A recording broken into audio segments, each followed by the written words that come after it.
Hello, hello, hello, and welcome to just a little work in progress update and some fun with the Bull Centaur guy here. And I'll probably wait just a minute to see if anyone pops in so that I can explain what I'm doing with all my characters. But um, yeah, so for now, I am working on trying to bake the high resolution model onto the low res model. So let me hide the low detail one here. And I think this guy needs a different material. Yeah, there you go. So um, on here you can see how much detail the model really has, but it's a significant number of polygons. So that's just going to cause us a lot of problems. So instead of retopologizing, which I may have to do anyway eventually, but instead of retopologizing, I'm going to bake the details from the high poly one onto the low poly one. So I'll turn off the high poly, turn on the low poly, and let's just turn them both on. And I'll bring the low poly off to the side. Um, that's probably fine. And then you can see the difference in the detail. And here I'll just turn on the mesh. So you can see the one on the left is the low poly, the one on the right is the high poly, and it's so dense you can't even see the particle or the voxels from this far away. So you're talking millions of polygons on the right one versus I think 25,000 on the left one maybe. So I'm going to put that back where it was. Okay, so what I'm doing right now is I'm taking the details from the high poly one, baking it to a normal map so I can slap it onto the low poly model. And then when I render, uh, the low poly model is what I'll be able to like work with in the viewport. But when I render, the high poly normal map details will apply to the mesh. So um, you can have a super low poly model that looks like a high poly model. So right now I'm just trying some different settings to see what the difference is in baking. So let me just try a couple here and we'll see how they go. I think we're good to go. Actually, let's just make sure everything is shaded smooth. Okay. And then you select the high poly one, shift or control select the low poly one, and then once you've got all your other settings set up, you are good to go. So I will try this another time. I've tried a couple already before I started the stream. And I had some weird little glitchy stuff going on, but we will see if I can get the settings tuned in.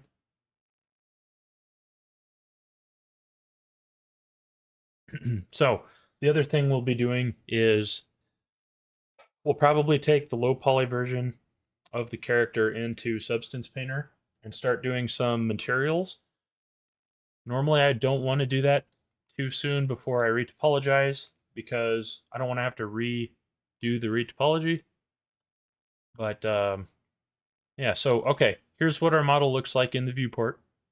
So fairly messy, but super low poly. It's all tris, all triangles, which isn't what I want to end up with. But for what we're doing tonight, I just want to start getting materials on him. That is going to be the best way to do it quickly. So I'm going to leave it for now, but you can see how little detail actually comes through on the model. But if our normal map worked, then he should have all that muscle detail here once I enter render mode. And yeah, you can see that all that displacement comes back. The one thing I am having is these kind of weird spots here where obviously the normals are not being copied properly, or I'm not entirely sure what's going on with that, but like in this area, for the most part, it looks decent. So I think I need to use a different method maybe when I bake the normals. Um, but I've never done this yet, so it's really cool to see the difference. But yeah, like this amount of detail doesn't produce this specific of sculpting. And I know a good place we can go check, see how well it worked, is like the fingernails here. Yeah, see, even those, it looks like they're kind of a little messy. So let's turn off the low poly, turn on the high poly. You can see how much more fine the detail is here. So not entirely sure um, why that happened yet, but I will figure it out. So the main goal though is to texture paint this thing, and yeah, I mean here's the high poly one. It looks pretty good. If I let's see, this one shouldn't have the same material, so I'll make a copy of it, and let's just take our normal map off, and then I can change this color however I want.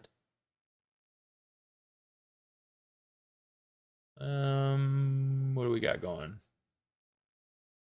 Oh, I switched them. Yep, material one. This one has the normal map.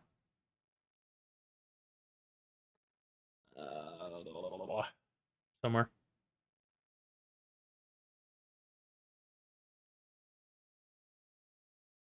There we go. Getting my stuff flipped around here. So let's hide him. Bring out the high poly one again. And this one is going to be on the material copy without the normal map. Yeah, so that'll work. Just so we can see, let's make him a darker color maybe. Let's turn the roughness about midway, specular up. This will help us see the definition. So this is the high poly one. Again, here's the mesh. Way too much of it. It's definitely too dense. Um, it honestly runs okay trying to pose it, but it's not worth it. So, there's a lag when you're trying to pose, and when you're trying to weight paint and stuff, it's awful. So we definitely don't want to use this. And then this guy is the one with the corrected normals. I wonder what the problem is with that.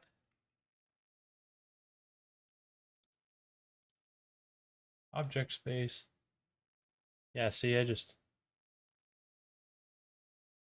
not entirely sure what is causing this deal with the normals, but I think I just need to make sure that I get the normal map baked properly. And this shouldn't affect the textures too much because I can use nodes to play with it and add our substance painter textures on top. Okay, well, and actually, see, now that works kind of okay. Let's try to plug the normal into the color. Um, yeah, there's definitely something messed up with these little spots. But still, I'm kind of surprised how well this did for having such awful mesh, because it really was bad. I mean, it wasn't good. But let's take the color out of this. But color spots really, I think I'll be able to fix that with nodes, but they're not affecting the displacement.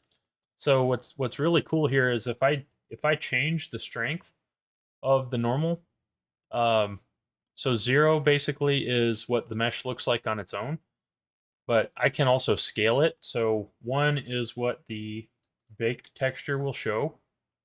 Okay, so that's what it'll look like in a render. Um, texture wise, not material wise yet. And then if I turn this up, I can actually accentuate all this detail if I want, which is really cool. Because like I said, I haven't really messed with it a whole lot. But you can definitely get like a different style to it. And I guess it's the same as I would normally do with displacement stuff. But yeah, that works way, way, way, way better than trying to deal with the high poly model. So can't complain too much about that. Okay, so but yeah, this is the guy. I'll turn on the overlays here. So I already have him rigged. I don't think this low poly model has the rig applied yet, but let's just go ahead and do that now. Yeah, see, he's got no vertex groups, so we're gonna select the guy, shift select the rig. I'm actually gonna pull this over and join the area so we get our screen back. Okay. So select the mesh, shift select on the rig, right click, and then parent with automatic weights. And this shouldn't take too long because the mesh itself is low detail. So we'll let that load for just a second.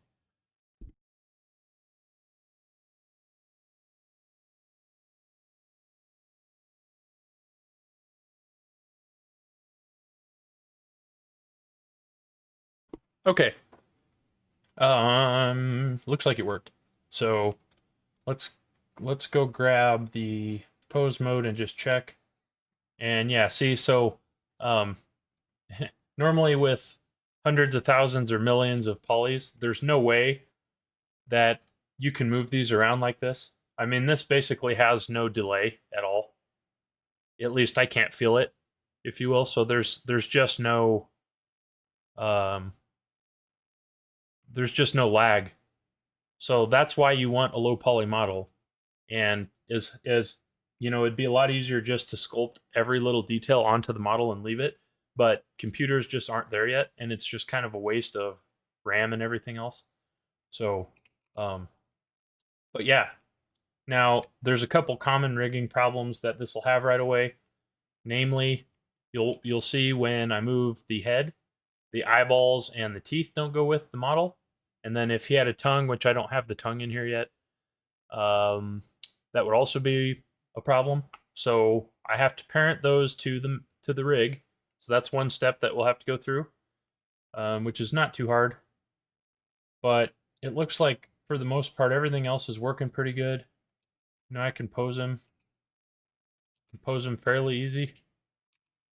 And I think the legs are okay. But what's cool about Rigify is if something about this didn't look right, I can just readjust the bones, recreate uh, the rig controls, and start over. And you don't have to like rebuild the rig per se. You don't have to manually change everything out. Let's see how his shoulders work. Put his arms down, rotate his hands a little.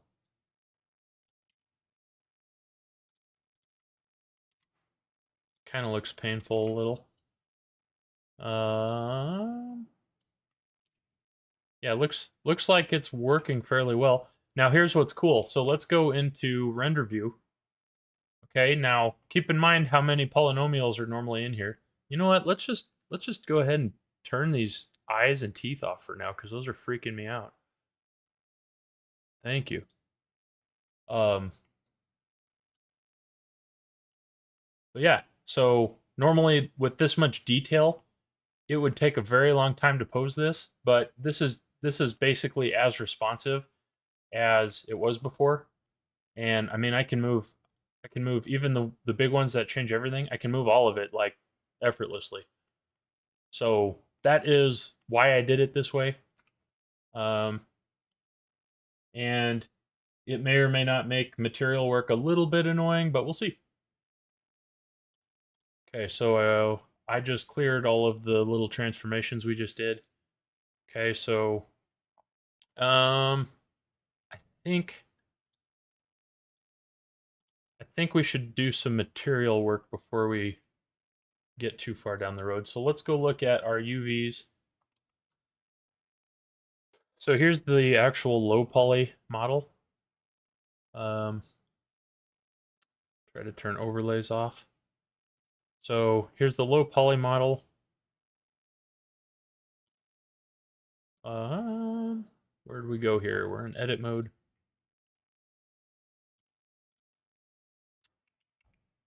Overlays back on. So if I hit A to select all, this is his body unwrapped. Um,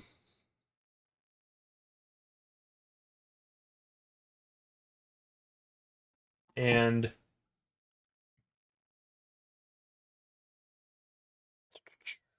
so it looks like we should be okay for Substance Painter to go do some texturing. The problem is if we go to like paint on here in Blender, this UV map is going to be really hard to work with. It would be a lot better to or not unwrap, to retopologize this guy and use that for the deform and material and all that stuff. But I think for Substance Painter it's going to be fine. So the only problem I can see is the little seams between all these little islands. So let me just show you what I mean. Like if I select let's see if it'll let me. Yeah. So what I'm selecting is one piece of the mesh, and you can see how scattered it is. So if I retopologize this properly, this arm would basically look just like it does in reality.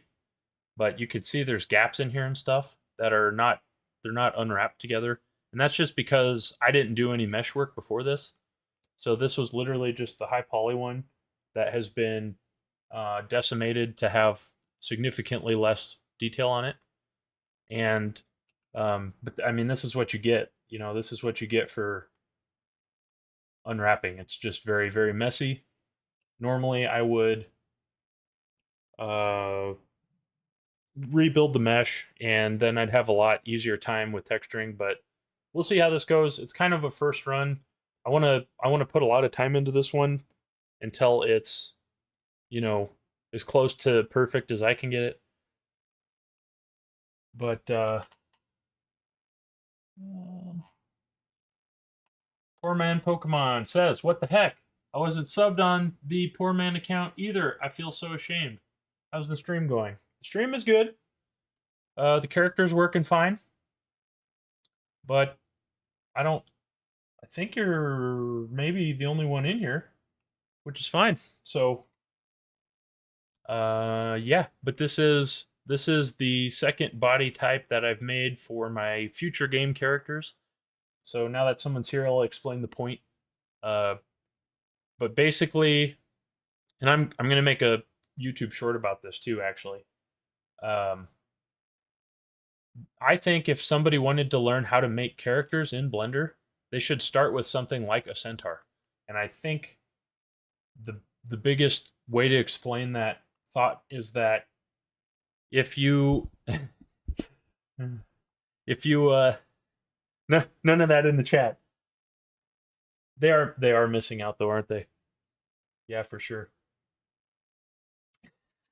Um, but yeah, if you want to learn how to make a character that you can't cheat on, this is the kind, because you have it, just looking at the rig. Let's look at him from the side view here. The bottom of him is a horse rig. The top is a human rig, and then this face. And I'll show you. Let me get out the actual bones instead of the controls. Here are the actual bones. So these are what you place to set up the rig. Um, but the face here, I actually used a wolf, and I've used this for all of my uh, animal type character faces. But it's a wolf face combined with a human upper body combined with a horse lower body, and the reasoning is just that those rigs, those bone types, fit the model in different ways in different places. So along with that, you'll probably be able to find a human upper body and arms or a whole human model, but you're not probably going to find a lot of Centaur models that you want to start out with for a base mesh. So if you're trying to get pieces, you're going to have to be combining things. So that'll teach you how to, like, for instance, this guy started as my Minotaur model. So I had to more or less remove his legs and combine it with the new sculpting that became this like lower body. So you'd have to learn how to combine meshes. You have to learn how to deal with merging things. Um, but yeah, so long story short, if you want to learn characters in Blender, start with the Centaur and see how frustrated you can get. But um, and as strange as a lot of people think they are, they're just really good for learning this stuff. So I think yeah, we're posing a little bit, but I know there's a couple things I'm gonna have to fix for sure. Actually, let's turn off this high poly mesh. There we go. I know one common one is when I pose ears on these guys, since there's no other bones closer to the horns. Uh, the horns get weight painted with the ears, so you can see when I flap his ears around, the horns move. So we're gonna have to fix that. We're gonna have to parent the eyeballs and the teeth, and then the tongue, which I don't have in here yet, to the model. I think everything else actually worked fairly well, but yeah, I'll show everyone one more time. So here's what the model looks like, the low poly version, and this is just decimated, so it's messy. It's not a good retopo. But if we go to render view mode, um, maybe, and then we need to. Why are we? We're in pose mode. Um, I need to go and fix this material again, apparently. Shading.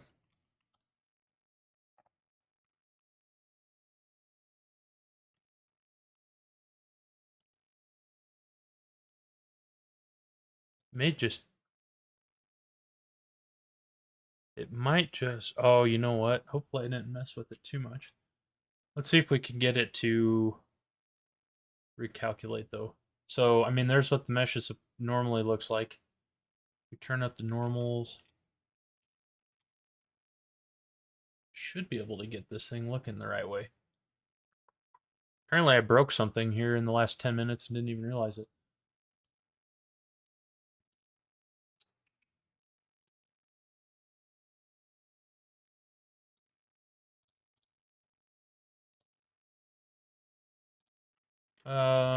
Right. What is actually going on? But yeah, basically, this thing should be ready to texture regardless of this material misbehaving. Not actually sure what the deal is with it. See if I can plug the normal map in.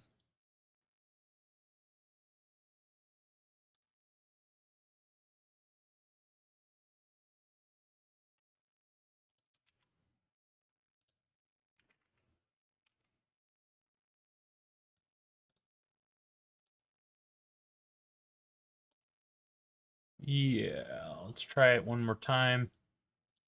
If it doesn't work, it doesn't work. But um, it's not going to matter for texturing anyway. So it's going to be fine. But yeah, for some reason, the normals have decided to be a problem now. Oh, poor man says, graph together models. Yes, they are. It is. It's like you can combine them in a lot of different ways, and then you get two meshes that may have been nice looking before, and then they become just destroyed. So you have to learn how to set them up again. Material. I am not entirely sure what I did to break this because it was literally looking fine just minutes ago.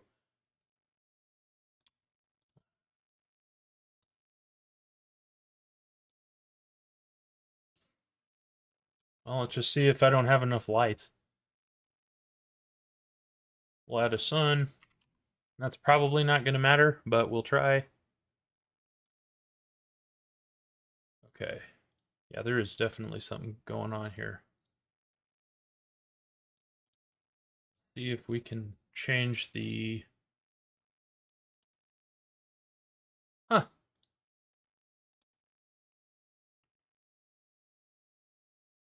So, let's see. Poor man says, I remember my first memory of a Centaur was a character on Power Rangers for the Sega Genesis. Really? I didn't know they had that in Power Rangers. That must have been a big like suit they had or something, huh?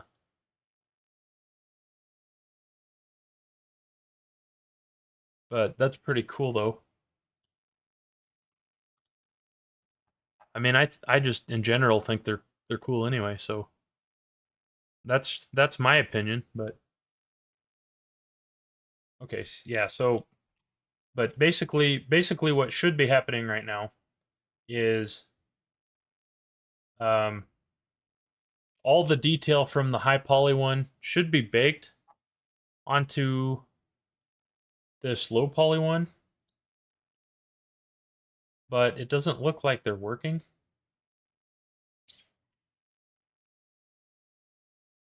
And they were just a minute ago, so I'll have to figure that out. I don't want to focus on it because it's not the end goal here, but um Edgar the Face, hey, how are you? You made it into one. Glad to have you here. I know it's probably getting late where you are, but thanks for coming in. All right, let's get to the bottom of this. I guess I can just rebake this thing.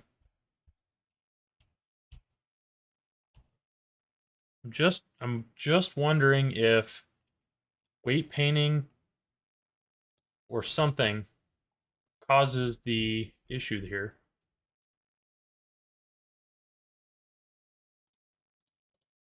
Because we were doing just fine a minute ago.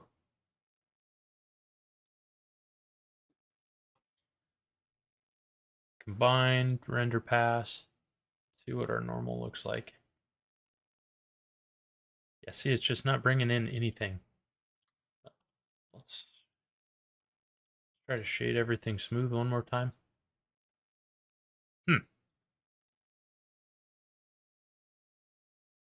All right, well, I do know that one thing that can happen is your Blender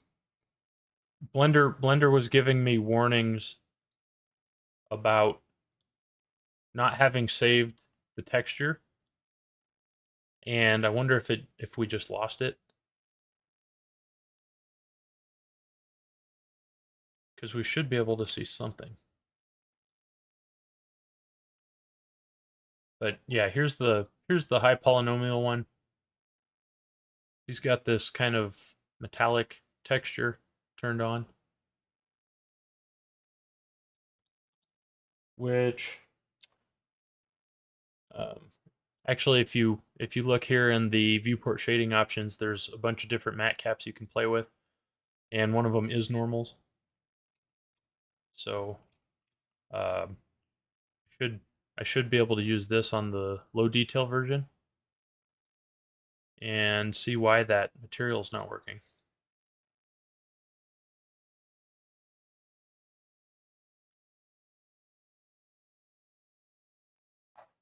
because we should have our normal map. Color.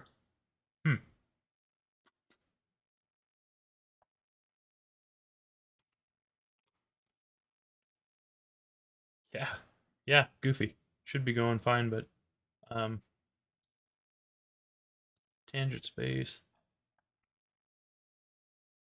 It just looks like for some reason it's not rendering it the right way.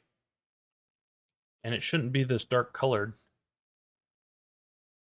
But no matter what colors I switch it to, it's not correcting it anyway. Huh. That's weird. All right. Anyway, that's fine. Um, I'll have to keep working on that. That's a new thing to me. I've never dealt with um, baking the normals before. It's really cool, but I am a little skeptical whether it works. So let's just let's just try to remove our material here and see what we get. Yeah. So this is the low poly one. High poly one's underneath. I already did this just a minute ago, but let's do it again. So here's the two next to each other. So obviously this is the low poly one. Um, I think it's 25,000 faces, if I remember correctly, and this one is almost 2 million. So the goal is to be able to pose with this one and have the materials and details of this one. So that's kind of what I'm working on lately. But all the rigging's done, so we can move at least.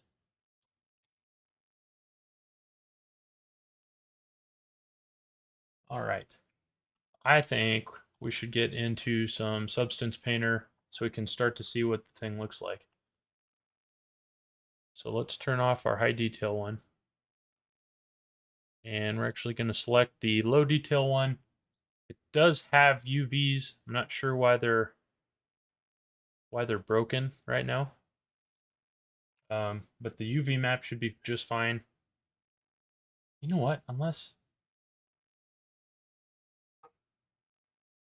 I wonder if I have multiple UV maps in here. Huh. Oh well. Um, it doesn't matter right now. So the biggest thing is we can take this now to Substance Painter because it's unwrapped and it doesn't have to be clean. That would probably help a little, but it doesn't need to.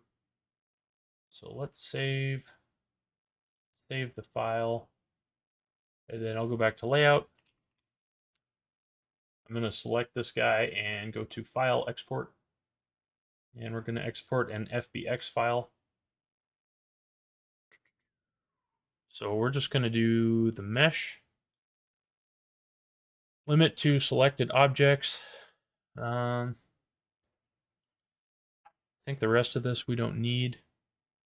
No baking the animation. We don't need the armature, but it hasn't been moved anyway, so it's not going to matter. Okay, and then I'm going to start a folder in here for Substance.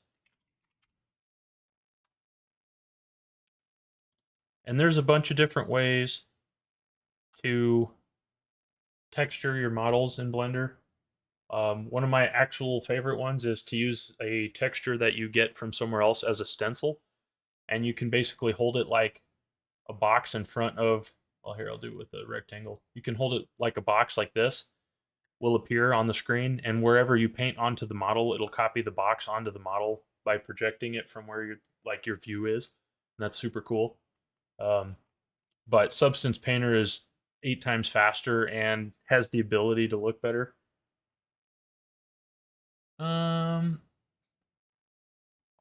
E. Burham says, I want to see this guy do a little dancey dance. Well, I'll do something. Hey, he is rigged now, so Maybe a little toe tapping. Yeah, I'll have him do something here soon. Let's go get a basic material on him first, and then we'll do it. But also, I've been in here downloading textures. I have 420 that I'm allowed to download for free now, so I should probably get some. But I think I have what we need. So for now, let's go into Painter. So this is Substance Painter. It is definitely not free, but if I could tell you to pick one application to spend money on in 3D art, this would be it. Um, and I will show you why in just a second. Gotta go find my. Gotta go find my file real quick.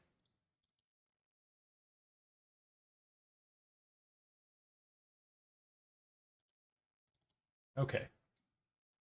And for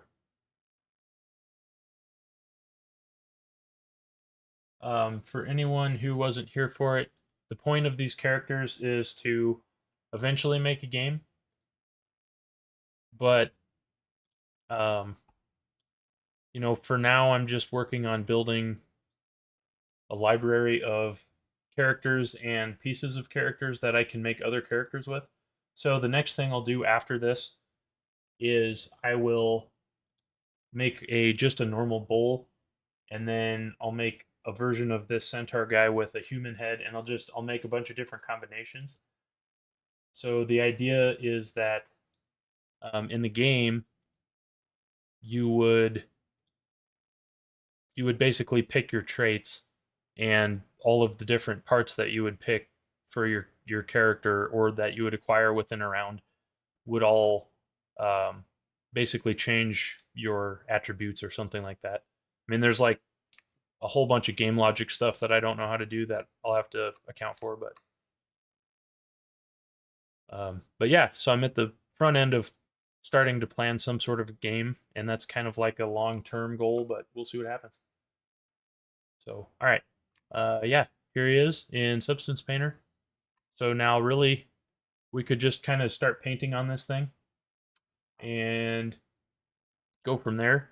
The other things you can do is you can separately add materials to this model in Blender, and then when you export it, each one of those materials becomes a layer, and the layers don't overlap, so you can easily separate the model. The reason I don't want to do this is because it's harder to transition from one material to another because you have just a hard line at that point.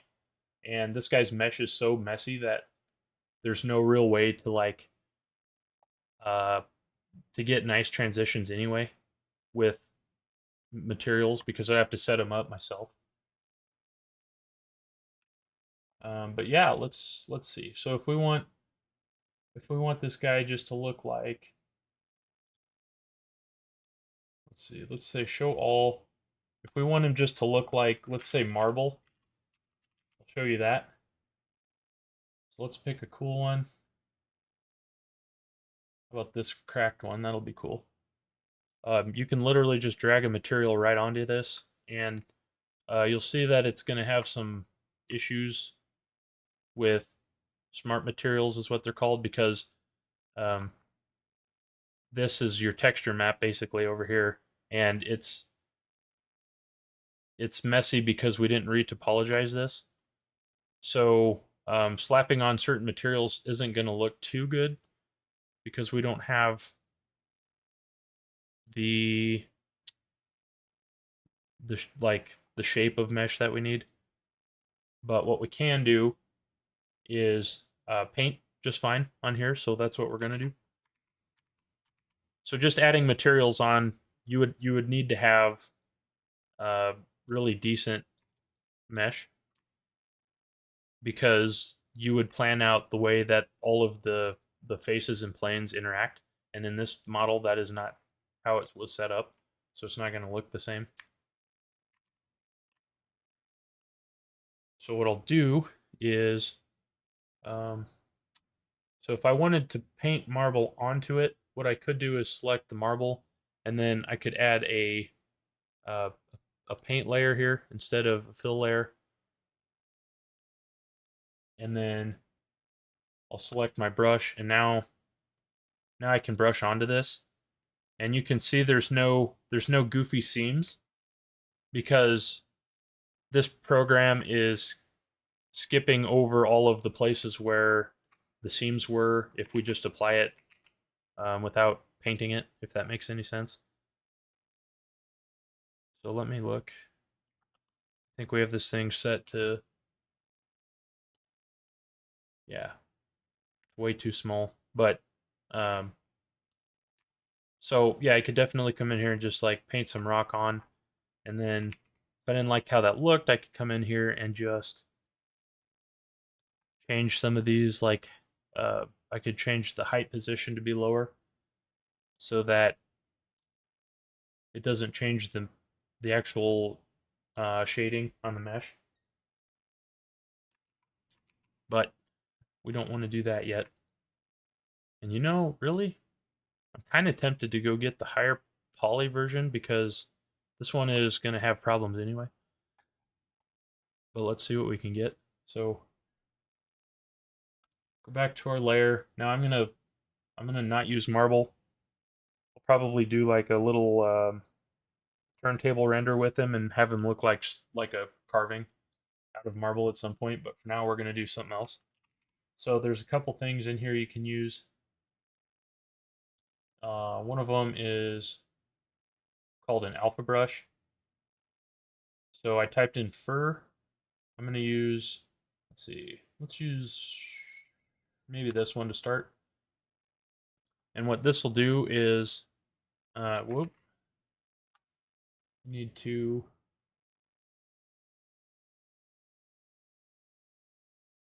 try to get this to apply on here.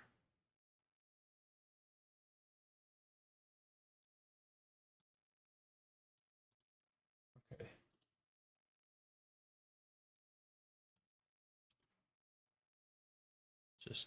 Just start with a new layer.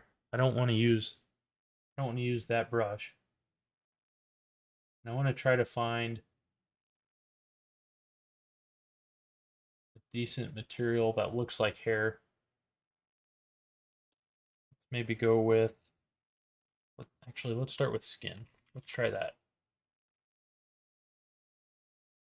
Just try some leather first.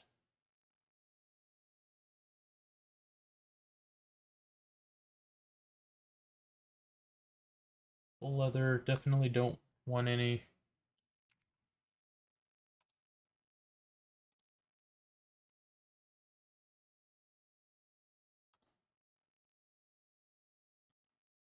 Oh, I see what we've got going. Okay. I think I'm in masking mode right now.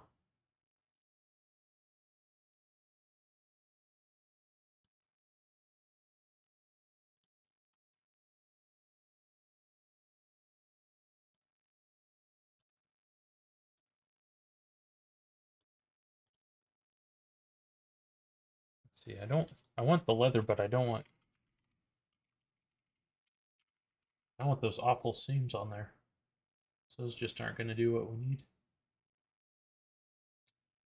Leather stylized. And the reason I'm using leather, by the way, is because uh, they don't have a ton of like options for skin with hair on them or like fake fur on its own. So I kind of use leather just to get the bumpiness. Leather skin. Rough leather. Let's try that.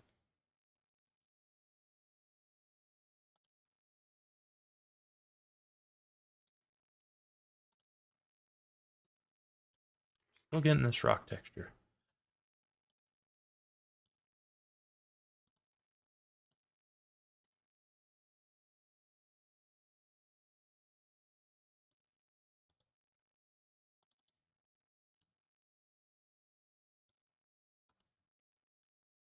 Hmm.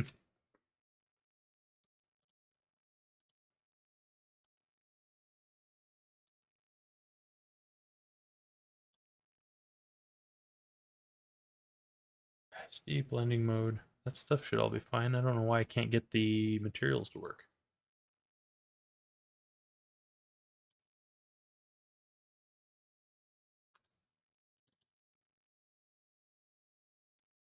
There we go.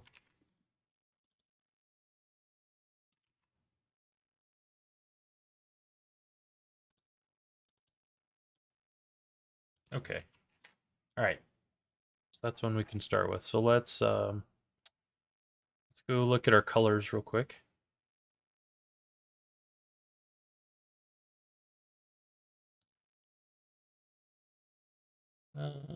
This one doesn't want us to change our colors.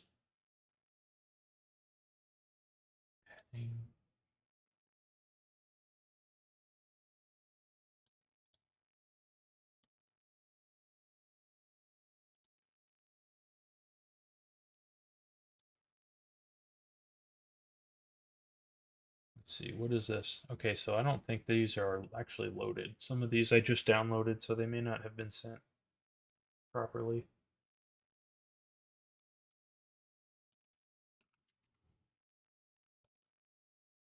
See what I have in here for skin. They do have this zebra skin. Maybe I'll try that one. Okay, so that looks like it should work.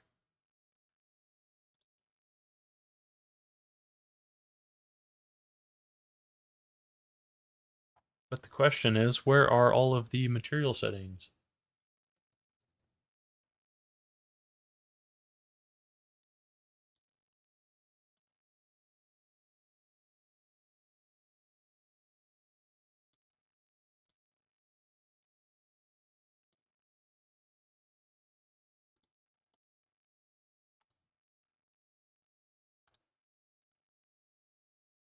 Okay, so it's definitely trying to paint on there.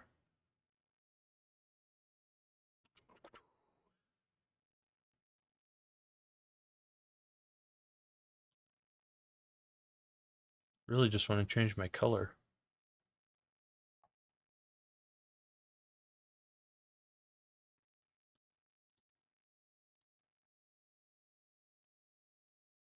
Paint properties, okay. That's what I want, but why did it move? Okay. Um, so size, that's pretty big. I want to get rid of the displacement that it's causing because it's caving the whole mesh in. So I want to get rid of the normal effect or make it really small.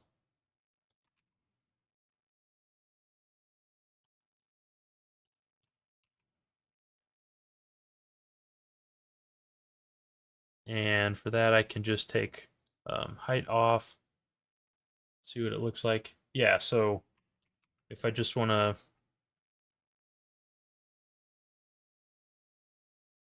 yeah, and that'll work.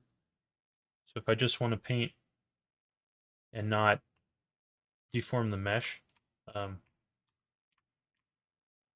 I can take off the normal information. And this material lets you change the colors separately, so I can come in here and where is it?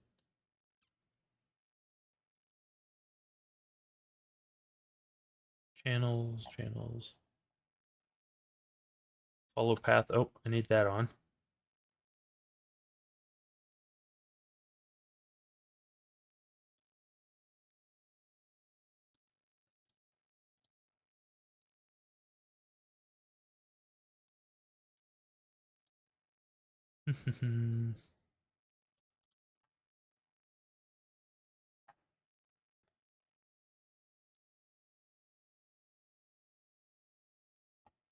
There they are.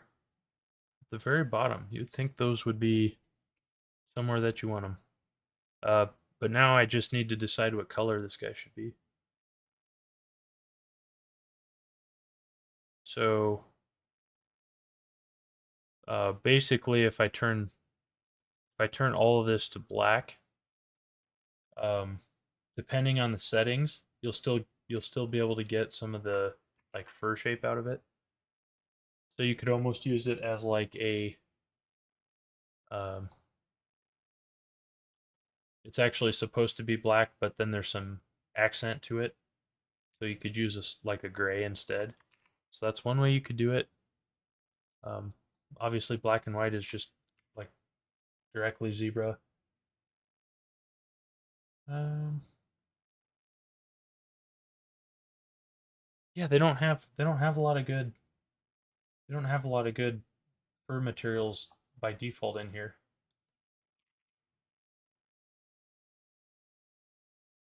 I do want to see if I can get that alpha brush to work.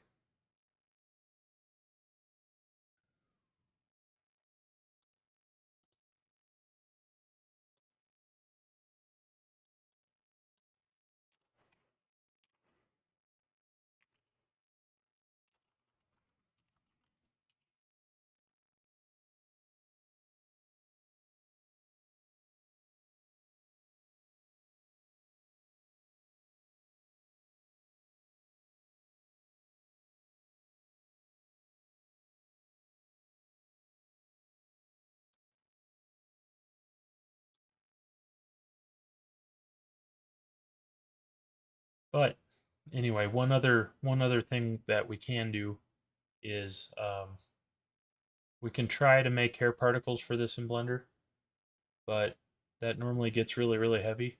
So that'll probably be like um, like a touch-up thing that we do at the very end of the process.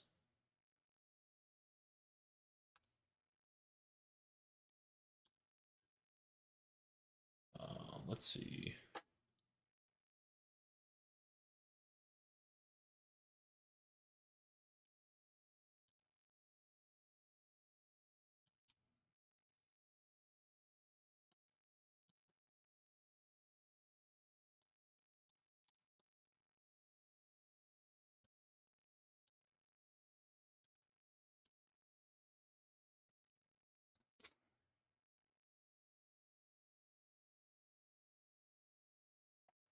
Okay, let's get this thing to follow the brush. Okay, so it should be. I think it needs to rotate 90 degrees.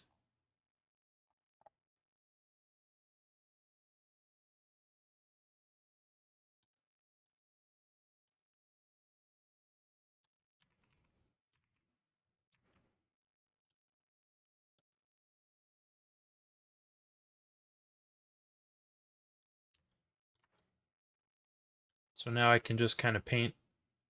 The problem is with that, once you paint in just normal painting mode, you can't go back and change the colors and stuff. So if I paint like this one with red and then I come change it, any new painting will not be that. So I can't change the colors on the fly. So that's kind of the downside to having to paint. Okay, let's get rid of those. Okay.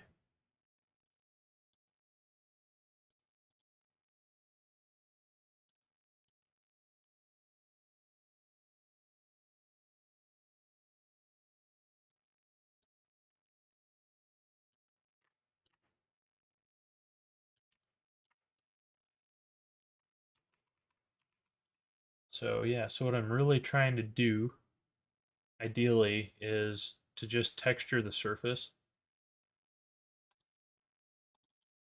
and then we can do some of the materials just in Blender, or the colors. We can do the colors in Blender.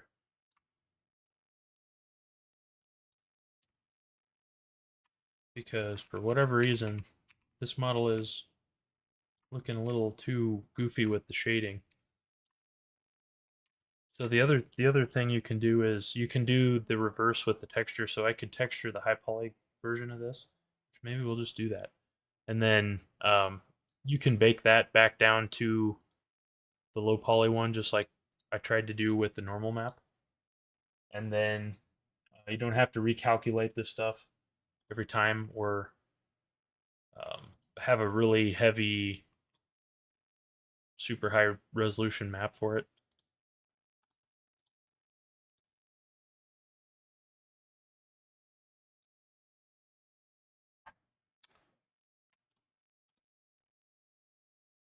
it still not going to work? Well, now it just doesn't have anything.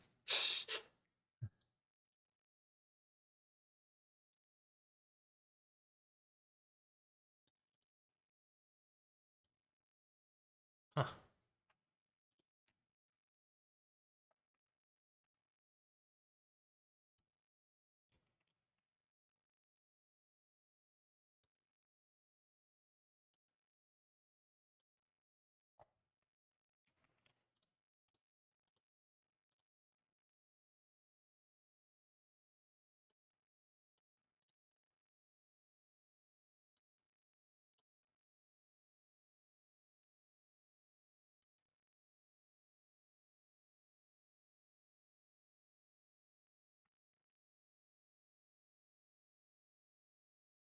Okay.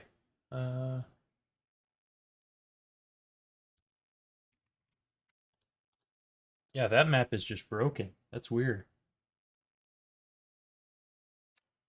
What's up, dude? Whitetail Fit is here. What's up, man? I am just trying to get all of my broken stuff to work. That's what I'm doing. There is absolutely no texture that's working right now, which is fine. But it looked cool and it did. You know what? We're here. Let's just remake it. Why not? So we're gonna take the materials off everything. I don't think it matters that the mesh has been added. Poor Whitetail Fit says, "What you doing?" Poor man Pokemon says, I'm just watching a master at work." Yeah, I don't know. We'll see here in a second. So far it's been a little tough to get this to go. Um, but let's see. Here's the high poly one. So you got two separate models here for whoever's watching now. This one has a ton of detail with millions and millions of vertices on it. I think it's almost 2 million. And that's way too hard to animate with because it's slow. And even moving it around the viewport gets to be slow. But so I duplicate it and make this low poly, low detail version. And that's only 25,000 vertices. And it's just a lot easier to deal with, a lot more responsive. Whitetail Fit says, "Dude, I dealt with Final Cut Pro being broke for the past week. It was not fun." Yeah, and that's the thing. Sometimes it's not entirely your fault. So we're just going to go ahead and say that this one isn't entirely my fault right now. But uh, yeah, I had these maps working on here, so the textures looked fine, and then they broke. And then I put it into Substance Painter to get some materials going, and that broke too. So not sure what the deal is, but we're gonna try this texture thing one more time. So I'm gonna bring this out. But yeah, I mean, software, and especially software you pay up for, definitely hurts more when it doesn't work very well. So let's go to our low poly guy. He needs to have a material. We'll just use the one called material. Okay. I am just going to restart this process and see what happens. So I'm going to delete this normal map, and then I'm going to start a new one. Buck normal 3, because I don't even know how many I've tried now.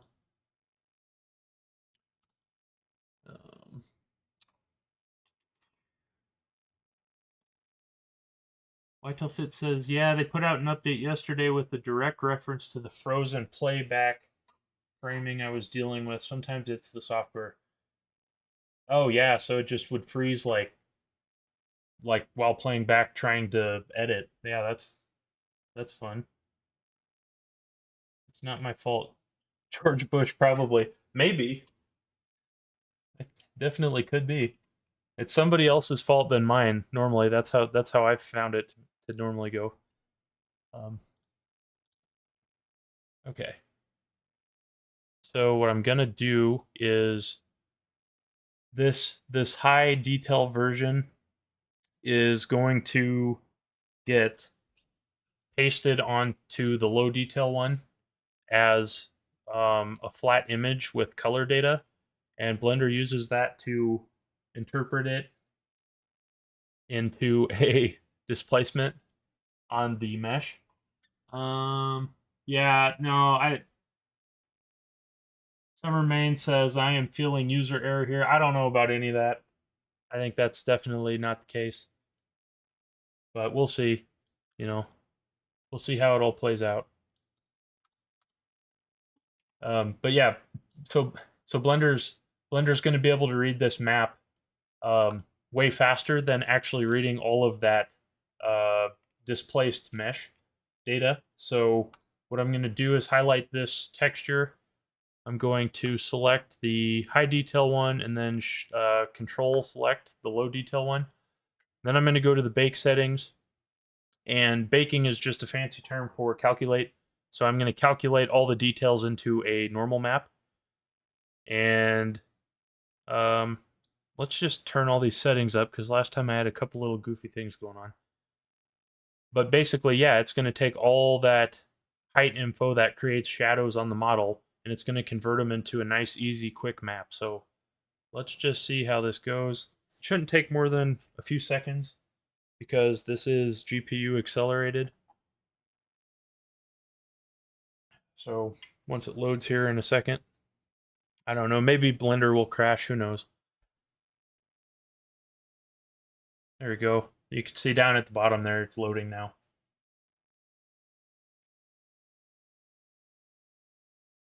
Come on.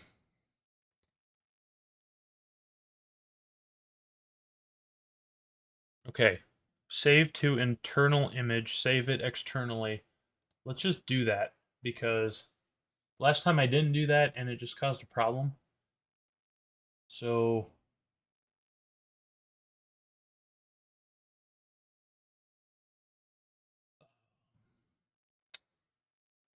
let's go find that real quick. I don't know where it actually stores the normal map in here. I feel like that's just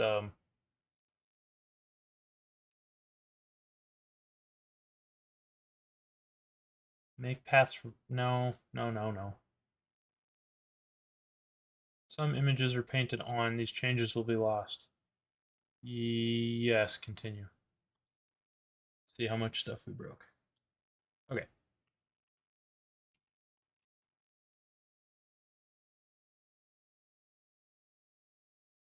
So now supposedly you should be able to turn off the high detail one. So this is the low detailed one. You can see that it's got these goofy reflection problems. But if the texture map worked, we should be able to go into a rendered view and get all of that detail. And yeah, it looks like it's still broken. What is the deal with that? Well, there it's kind of showing them.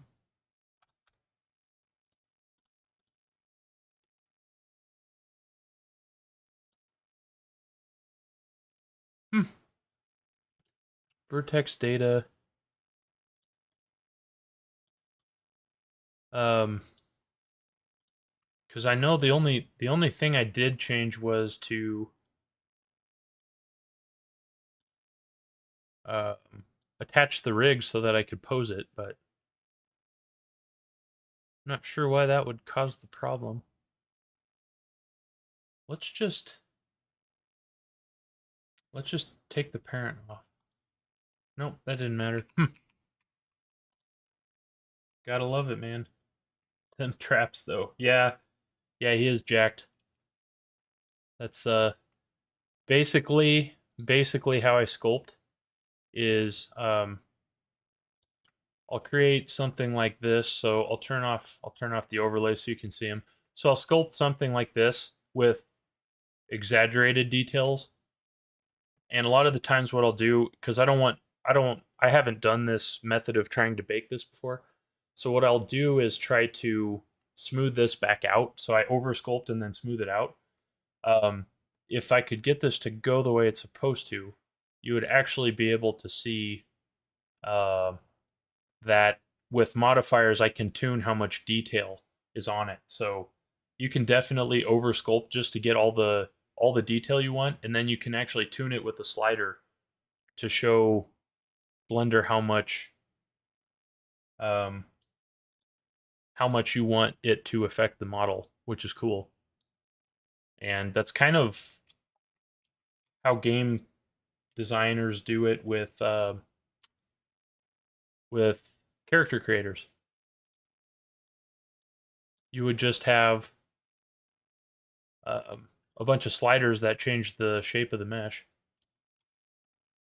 Okay, now see,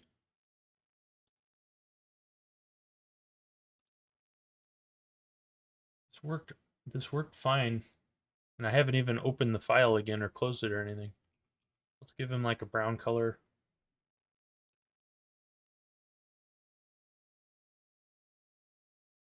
And then if I turn the strength up, you can see that it kind of worked, but it's not shading it properly. It definitely worked on his back a little.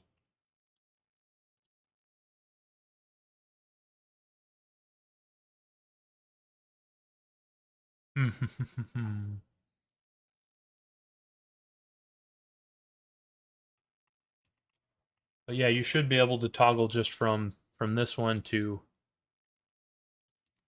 this one.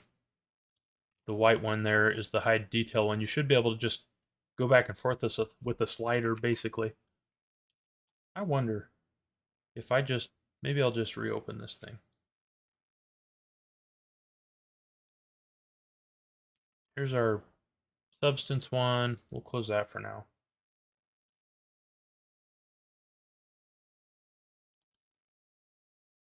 Okay. All right. We might get lucky here. Maybe I didn't save for long enough that we're good. That's definitely the way to go normally.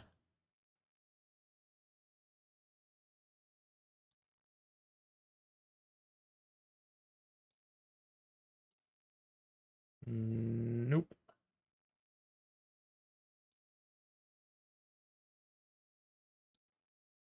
Base fabric. I don't know, I had fabric in here.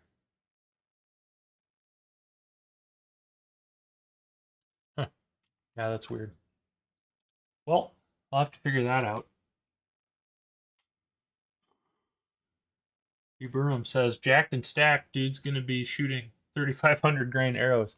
Yeah, man. That's that's the next thing too, is build some props for him. And a bow obviously is gonna be an important one. Yeah, see, it looks fine until you get that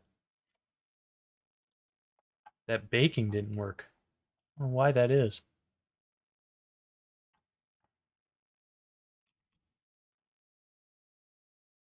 I'm gonna try one more time because it's really cool when it works.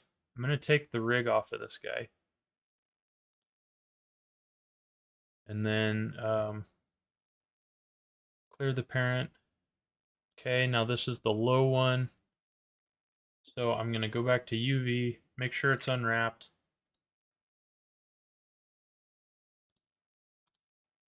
Okay, so that did something, which might have been the problem. And then we're gonna come back here. Um, yeah, man, see ya. Thanks for stopping in. I'll catch up soon. Editor.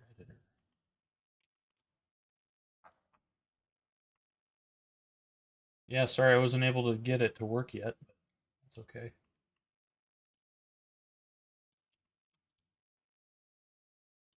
Let's just start a new one again.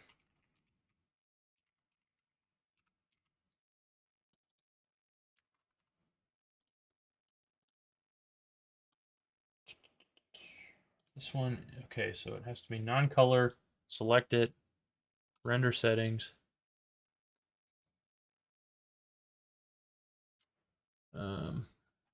View. Okay. Let's just try the basic settings first and just see what happens. Image textures. We have the image texture selected. So now high poly, control select low poly. And let's get this rig off because that's in the way. There we go. Now we can see it. Shade smooth on that guy. Shade smooth on this guy. High, low. Bake.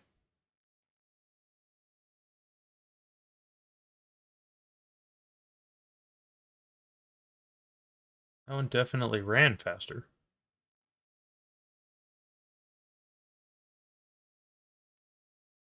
Yeah, I was trying to get this mesh ready to go before the stream, and I actually messed up and gave the um, low poly version a whole bunch of extra detail and had to crash out of Blender to fix it. So that was cute. But okay, so here is our, this is our low poly one technically. Okay, so that's what he looks like. Now if I attach the normal map, there we go. See, now it's working. I don't know how that got disconnected. But I must have to save this material or this image somehow. But yeah, so basically slide this all the way to 0, the strength of the normals, and you get the low poly model. If you go to 1, this is the exact copy of the high poly model, but here's the mesh. It's still the super low detail mesh. So it's basically just making an image of the surface that Blender can read, and then it's using the lighting in the scene to create the shading for it. So it's like synthetic detail on there, which is super cool. But what's also funny is you can slide that up and down. So this is 10 times the detail, and now it's just completely obnoxious. So I guess too bad Whitetail Fit missed that because he'd have enjoyed that. But yeah, that's, I mean, so that's kind of what you want to happen. We'll just put it to 1. And then I'm going to try to,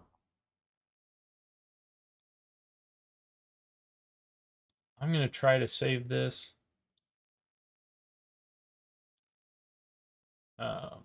Because I don't want it to crash again because it's irritating. So I'll save it. And now Blender should have it stored, but yeah, that's all you get. So this here, that's it. That's all it is. Blender is converting this little colorful map into the 3D data that you see, and it somehow it can do that faster than just reading the points from the mesh. Actually, let's just join this, and then we'll just join this. Okay, so that's set up. Now we can animate it without all the hassle. I'm gonna put a different material on this. Let's just put the clay back on, and then I'm going to grab the eyeballs and the teeth, and I'll show how to put those on. So I did get the rig working today, so I'm gonna try to reapply this. So now what I'm doing is I'm telling Blender to automatically weight paint the bones onto the mesh so that when I move the bones around, it knows how to move the mesh with the bones. So if I go to pose mode and select the bone, now I can move the character around. And then we'll connect all the eyes and stuff, but let's see if our shading is broken. No, looks like it's fine. So yeah, I don't know what happened, but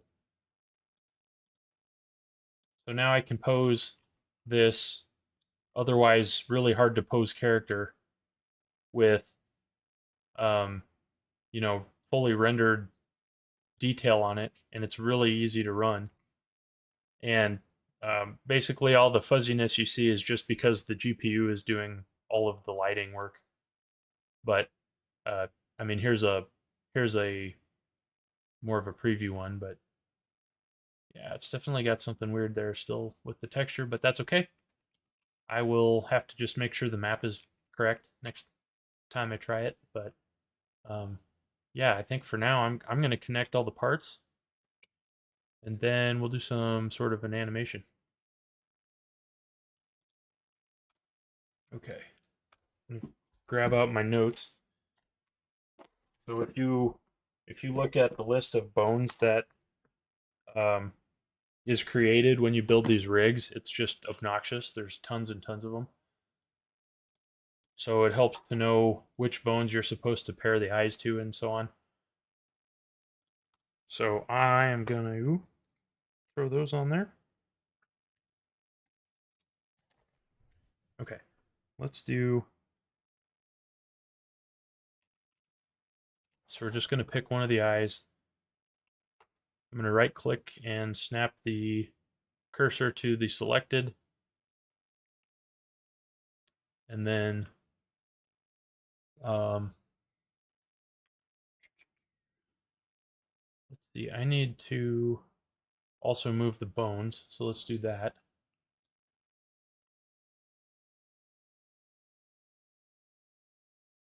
The MCH eye bone needs to be moved.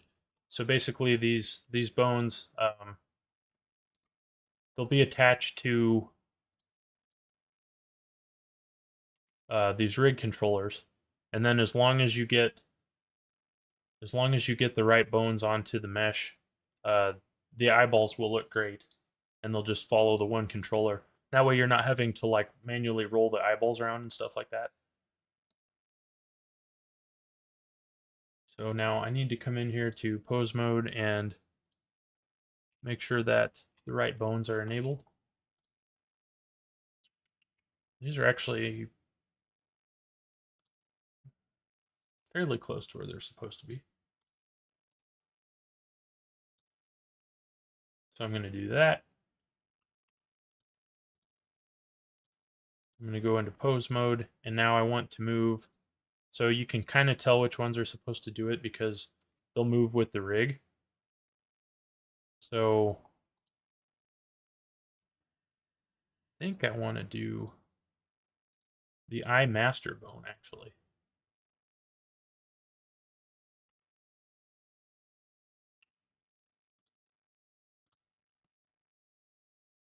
Maybe it is the MCH bone. But you can't move that one.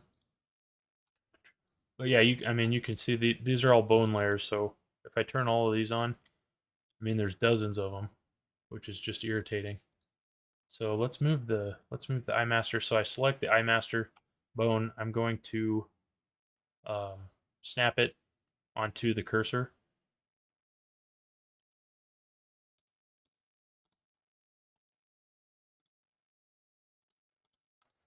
Maybe.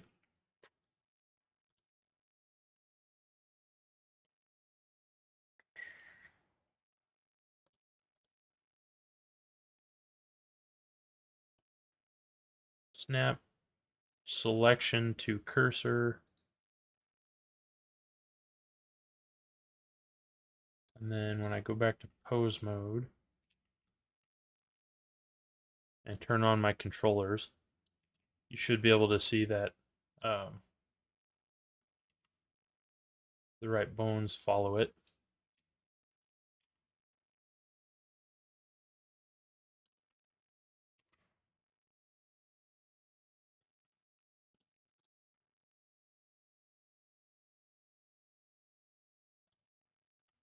Def eye right. Grab that guy. Let's snap that one. Selection to cursor.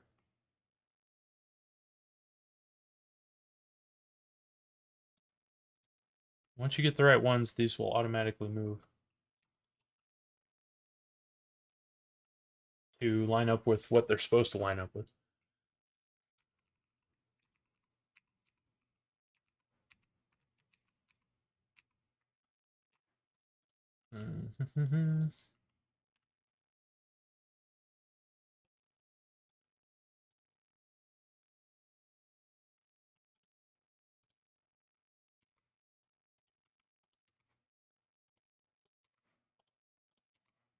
Okay, yeah, so all these dotted lines here show that um, all the bones are attached to this one. So that's the one we want to attach to the cursor.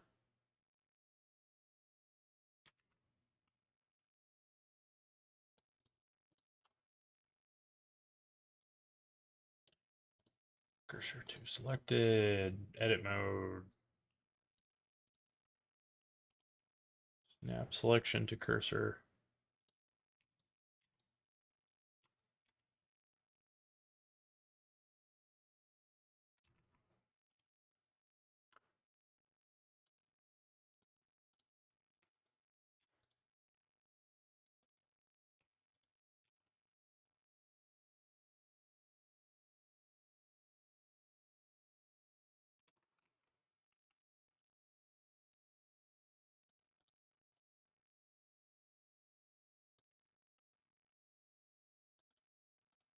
Snap cursor to selected, snap selected to cursor. There we go. Lots and lots of fun. But if you don't get these right, then the eyes don't look in the right direction, and that's super weird. So we don't want that either. Okay, so now I'm going to go back into object mode, select the eye.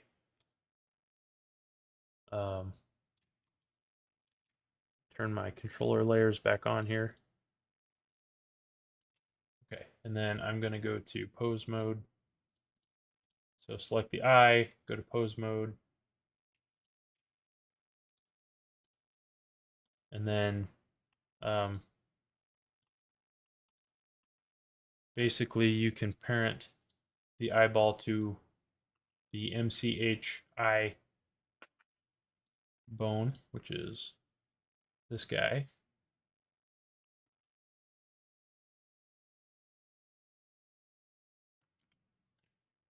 Control, and then bone.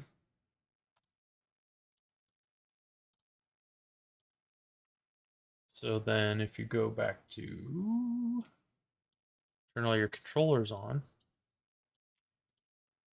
and pose this thing, the eyeball will follow where the controller is pointing or where it's telling the eye to go. And you can kind of see that it moves the eyelids around too.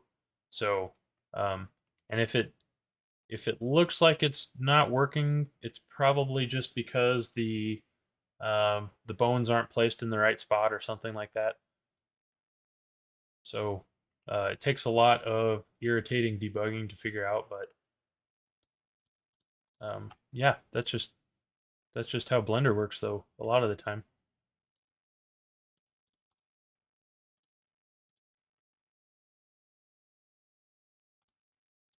I'm gonna make sure this one's set right, and also I think this eye might be just a little too big, but we'll see. I don't know if I don't know. Can you tell? Do the eyes look too big? Maybe they're not far enough in. I'll have to look at them. They also don't have very good texture yet, so there's always something else to do. Cursor to selected, then we'll go into edit mode. MCHI, that one needs to be set to cursor. There we go. Yeah.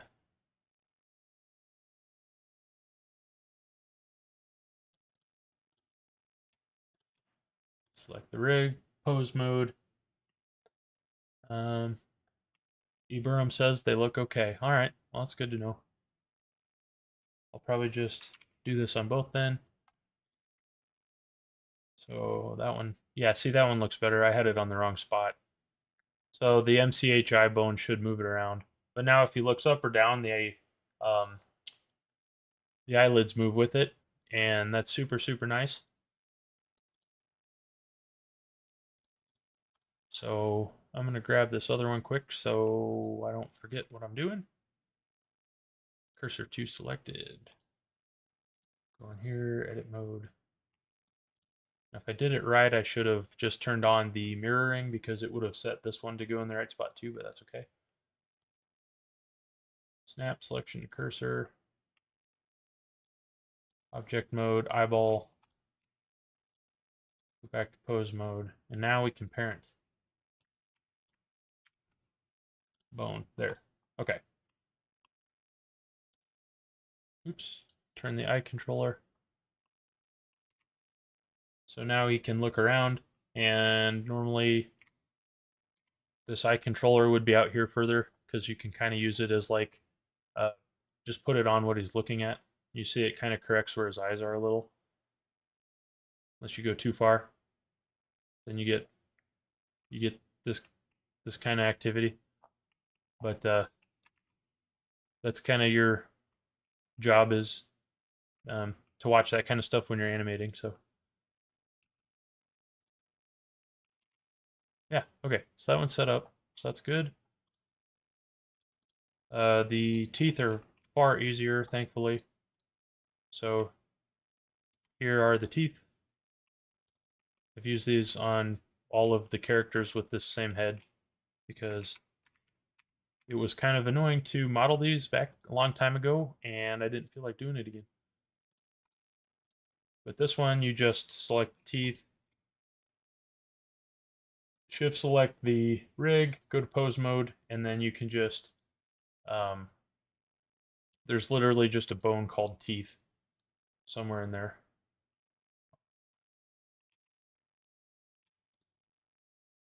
I think it's this yellow one. I'll just search it.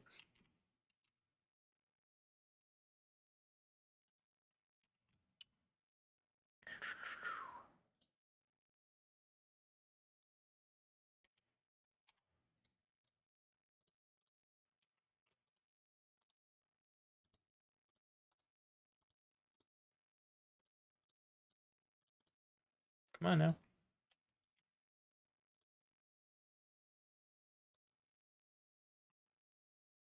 Yeah, so they're this kind of half moon shaped thing.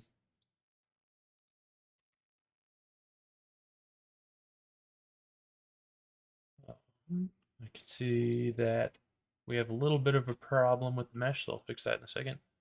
But basically, if I move this bottom teeth bone around, the part of the mesh is coming with it, and none of the mesh should move with it, just the teeth, because they're a separate object. So I will fix that weight paint. But for now, let's make the tooth bone the right dimensions. And then we'll parent the teeth, say bone. Now if we move his jaw up and down, the teeth stay with the jaw.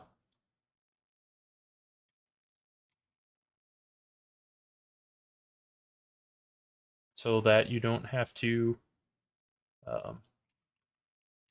deal with the jaw.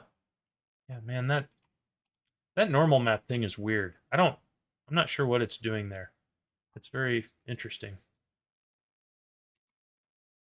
It looks good otherwise.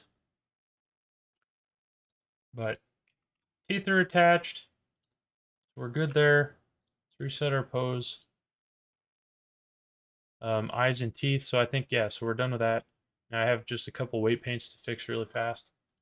So I'll go back to object mode, just select his body, and then come to the vertex groups. And I need to find one called ear. And then I'm going to go up here to weight paint mode. So now in weight paint mode, I can select the different vertex groups, which is just a set of the mesh that's been painted, and the paint, how much, it's just a heat graph basically. So how much red heat is on the mesh for each bone is how much of that mesh gets moved by it. So like for the ear, I don't want the horn to move. If the horns don't have any weight painting on them, then they just won't move except for the nearest bone, which would be his head bone. And the horns are not flexible, so we're not going to have them move. So let's just take the weight off of here entirely. So I'm just going to sort of kind of carefully come remove all of these.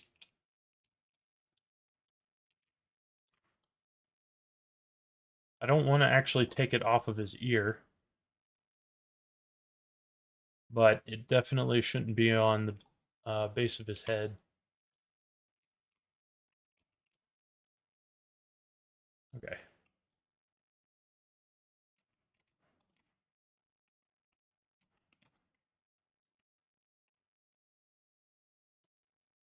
So you don't want any of this up on top to move because why would it?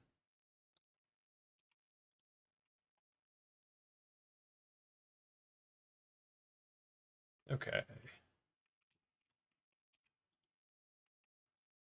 Take a little of this off the sides.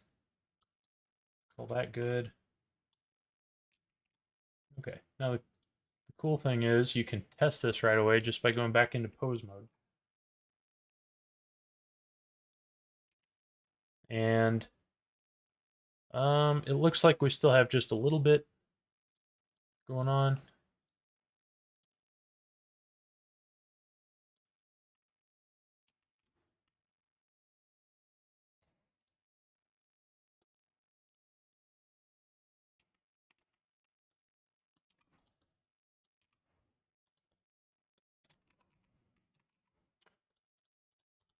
Actually, one one cool trick too is if you pose the ears and then go back into your weight paint mode, when you um, when you get it corrected, the mesh will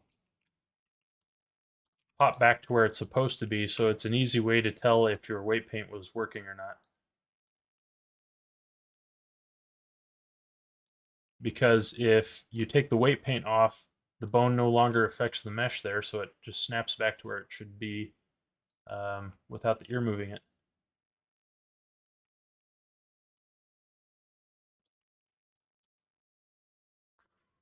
Okay.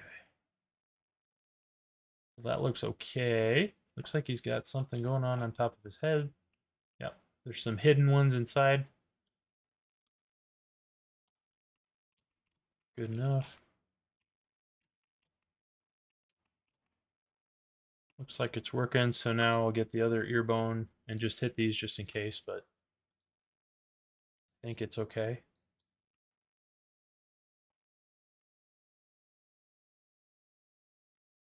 Looks like he's still just got a little bit of an indent right there.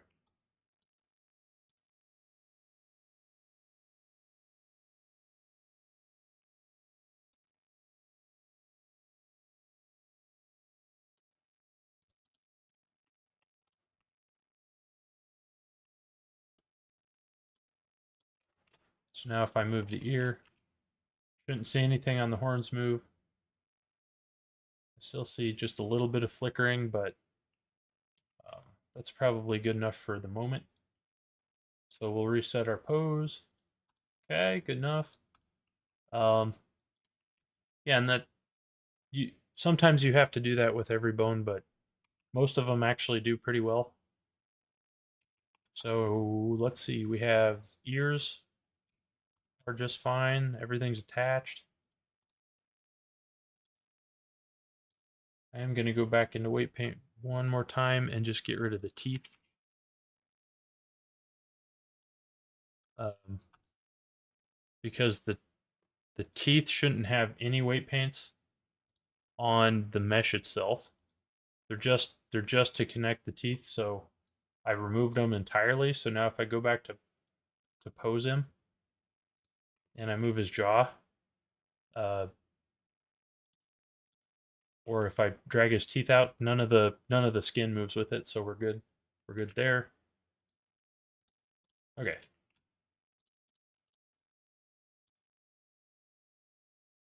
So at long last, he's ready to be able to pose now. Let's give him a cool material. Let's give him some metal for the viewport. And then this brown isn't as fun as it should be, so let's just make it something else.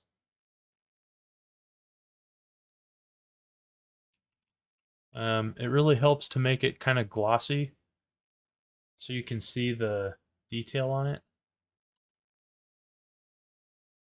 which that should be fine. And I'm going to save because sure enough it'll crash and lose all this work.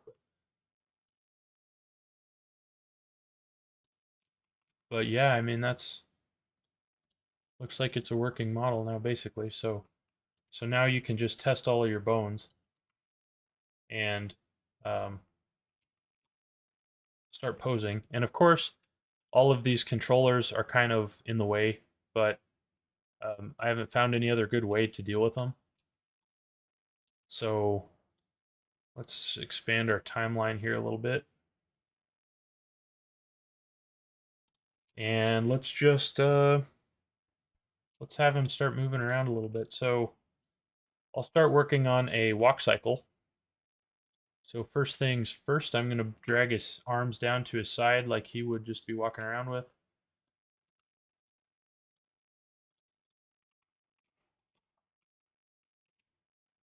Just turn his elbows out a little. We'll rotate his hands.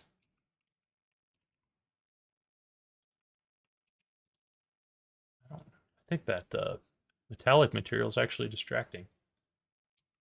There's a lot of them that are fun to play with, but probably not super helpful to look at. There, that one's fine. The other thing we can do to see this better is you can change how dark the tools look in the viewport. You can set them up so they don't appear in front and stuff like that too. But okay, so this guy, I think we got to turn his elbows out a little more. Yeah, so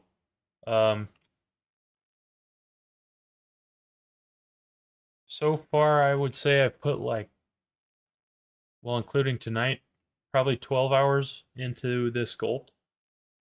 But I had started with um, the upper body already made and the head and stuff, so that saved a bunch of time. But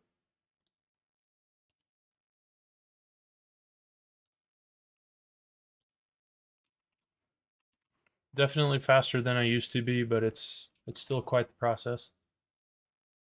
Okay.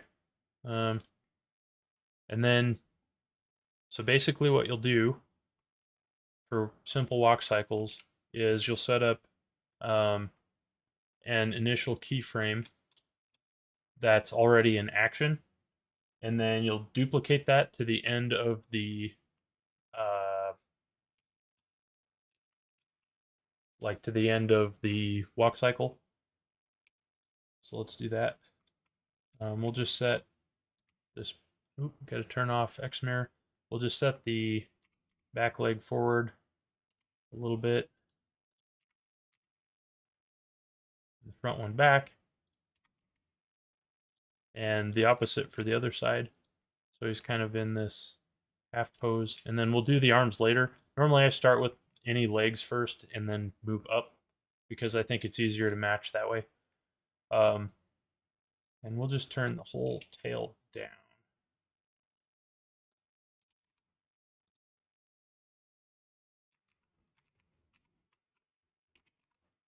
Okay. Just do those in the X. Okay, so I'll do anything above his lower body later. Um, that's a good starting point. So I'll keyframe. I'll just keyframe everything. That'll be fine for now. So now I have added a keyframe down here on the timeline. And let's do a nice and slow one. But let's just say 30 seconds for, or 30 frames for the main parts of the pose for now.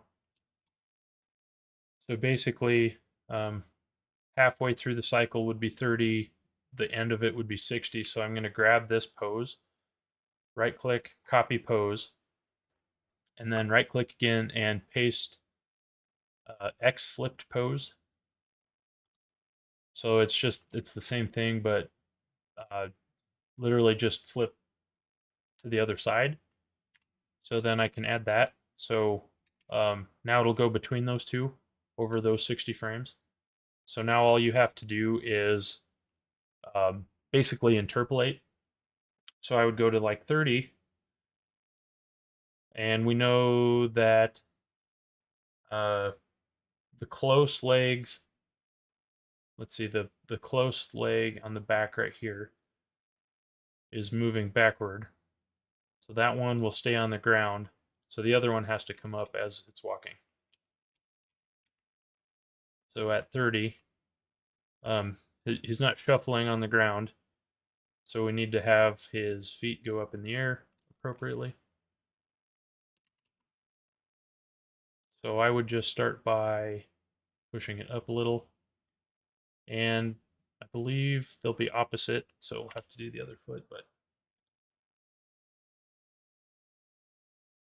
so now you can see that it comes up and back down, and that's good. Now what you can do is at frame 30, we'll copy that over to frame 90 here in a minute to kind of complete the cycle, but for now we don't need to.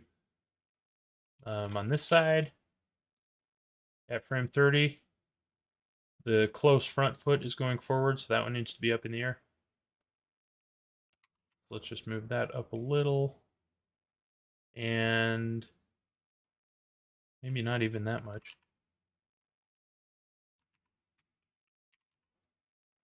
And then I'm actually going to rotate it already because I know that it'll need to be there. Add a keyframe. So now we have the second keyframe here. Okay, so the back right foot goes backward while the front left foot goes back, and then the front right and back left are in the air, and then they'll just switch. And we already have half of a walk cycle. So now we know that this pose is going to happen but flipped at frame 90. So we'll copy it, go to 90, paste flipped, insert, add keyframe. Okay, so now we've got this little partial action here. So we can do the same thing we did with 60, and we'll copy it, and we'll come to 120 and paste the flipped pose. Okay, now you could just paste this over and over and over, but there's no reason to, because once you get a full cycle of this done, um, you would save it as a basically like preset animation, and then you could just use it later.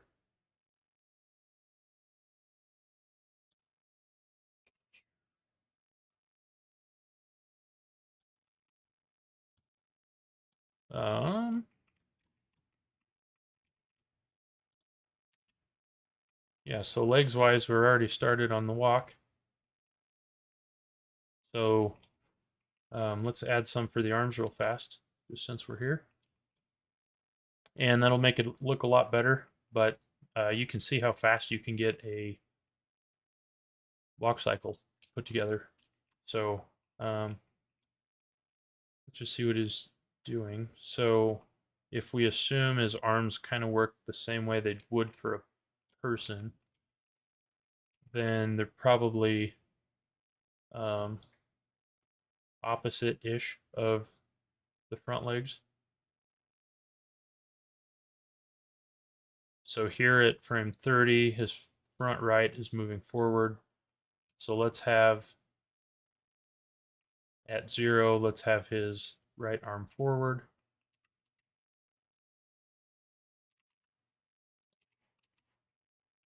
We'll just say like that. Get them toes tapping. I can try. It's gonna take a minute though. It's complex animation. But yes, I think that would be funny.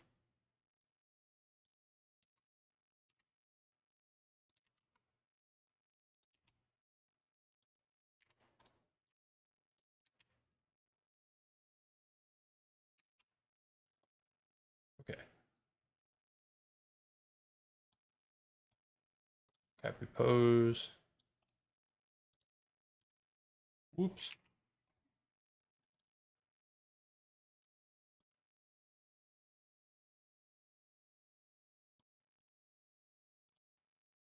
We don't want to paste the flip pose, we just want to paste the pose because that represents one whole cycle. Um,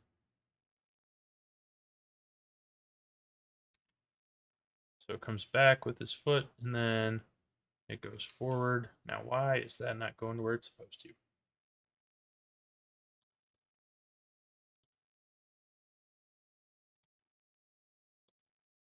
Oh, I must have forgot to add the keyframe. Okay, so now you got a really blocky leg and arm cycle, and then you can basically sort of copy that to the other side. So we'll assume at frame 1 his other hand should be where this one is, so we'll copy it, come here, go back to frame 1, we'll paste flipped, and then set the keyframe. Okay. Get rid of this one. And then we know that at this frame, copy, we'll go here.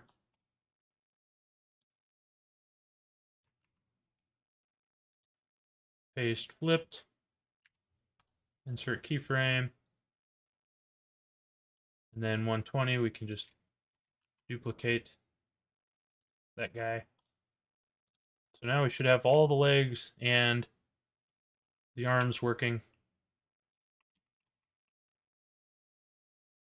Okay, it's obviously very simple, but the next things that you would start to add are how it loops, and then you would start to add little minor changes and stuff like that. So I'm going to set the end to 119, and then this will kind of sort of loop, but you'll see that there's a little bit of a delay at the end, and that's just because Blender doesn't know how it's supposed to be interpolating between the points. It's not making them as smooth as it should. So now I would say that you can have his back pop up and down because that's probably what would happen. So we can start animating that.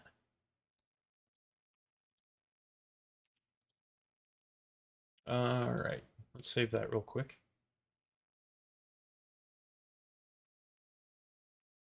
All right, so let's try to do a more fun animation and see what happens. So I'm going to start my timeline at 120.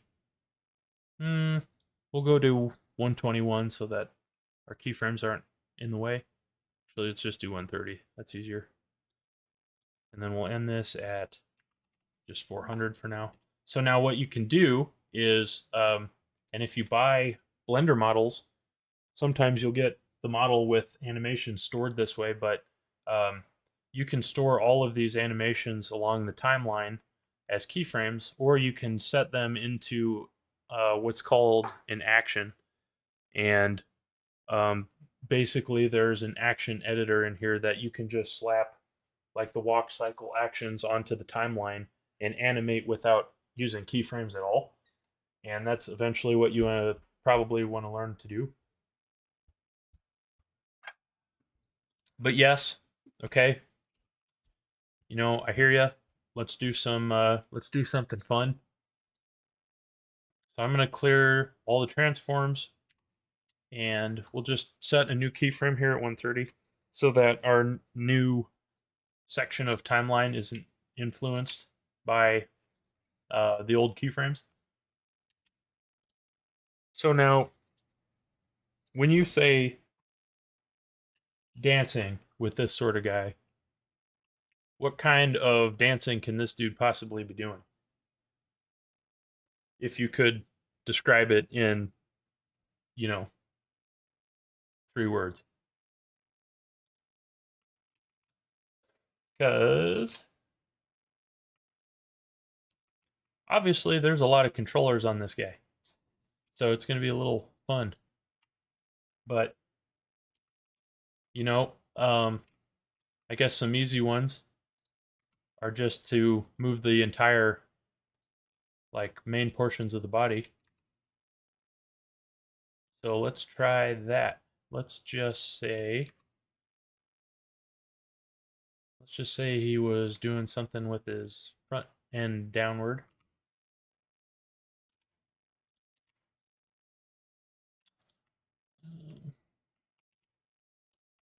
Let's get his hands somewhere that makes a little more sense. Okay, we'll fix those in a minute, but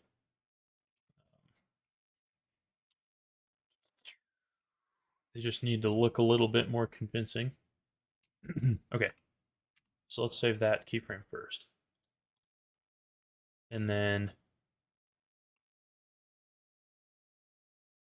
what do you do if you're this shape of creature? You probably still have to balance the legs, so anything the front one does, the opposite back one should probably be compensating for it.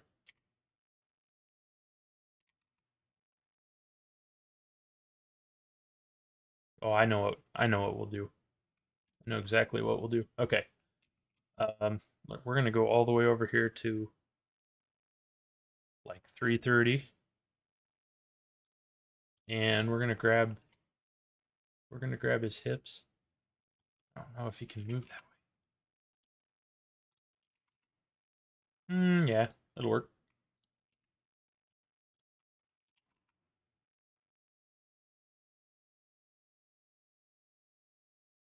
And let's just rotate this a little bit about the Z. We'll rotate this a little bit about the Z. Okay, so his front end's kind of over that way. And we have some sort of weird weight painting issue here.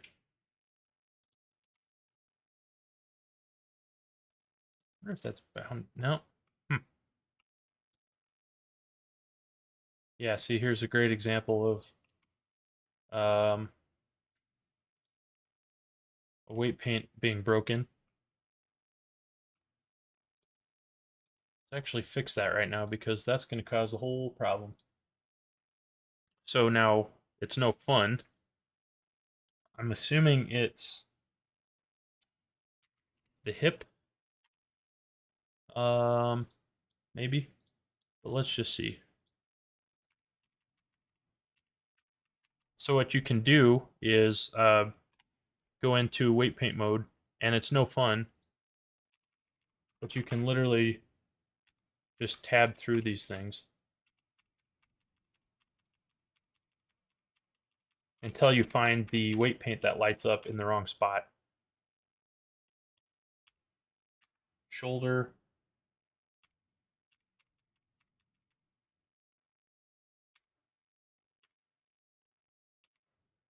Upper, wait a minute, okay.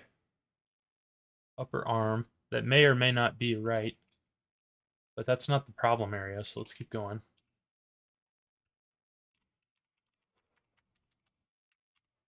Okay, so it's probably that.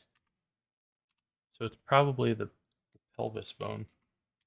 And I think there's going to be multiple because, yeah, see, there's a pelvis setting for the animal part, and then there's one for the human part. So now what I'm wondering,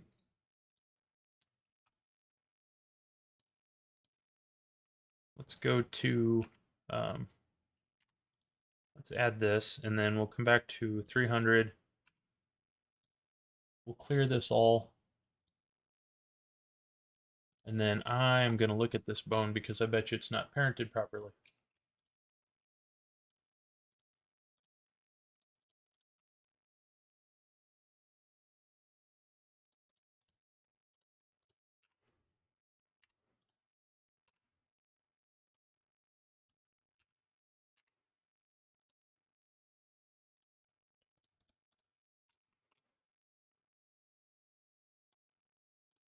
So right now, so what I noticed is that when I move the mesh, this this part of his body doesn't move with it, and it should, but that means that this bone here is not parented to the spine.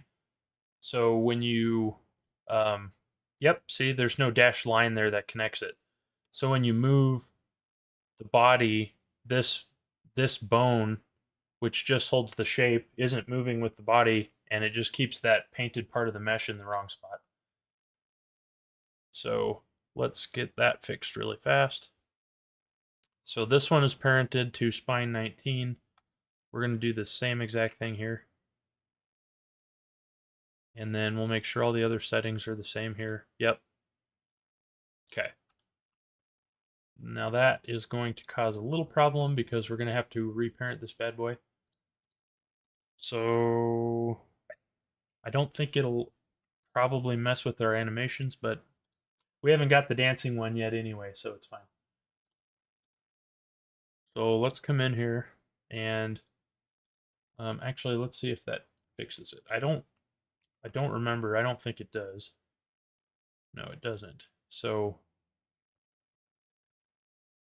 um, the the problem is if I let's see. I need to recalculate the rig basically, and if I do that, the weight painting. Well, the weight painting's not going to be a problem. The weight painting on the horns might go away if I do that.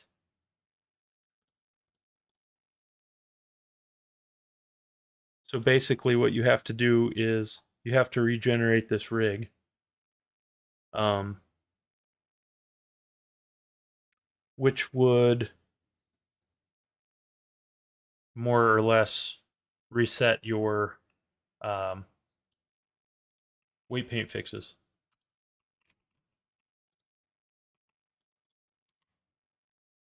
So let's just see. Let's just see what happens if I do that, and then we can always undo it, so I'll save it. Okay.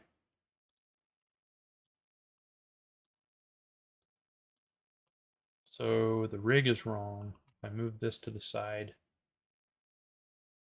it's hard to see, but there's a circle here that should be moving that isn't. There'll be a kind of a shape holder there.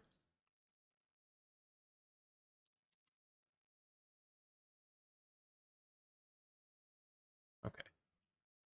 Yeah, that's definitely going to put a damper on any sort of dancing that might happen.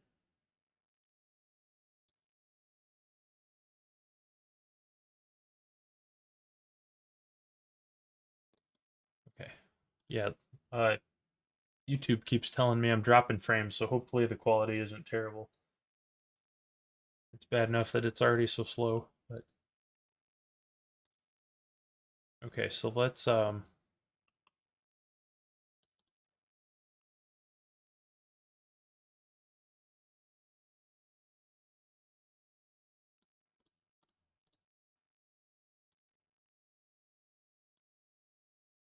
let's regenerate this guy and just see what happens.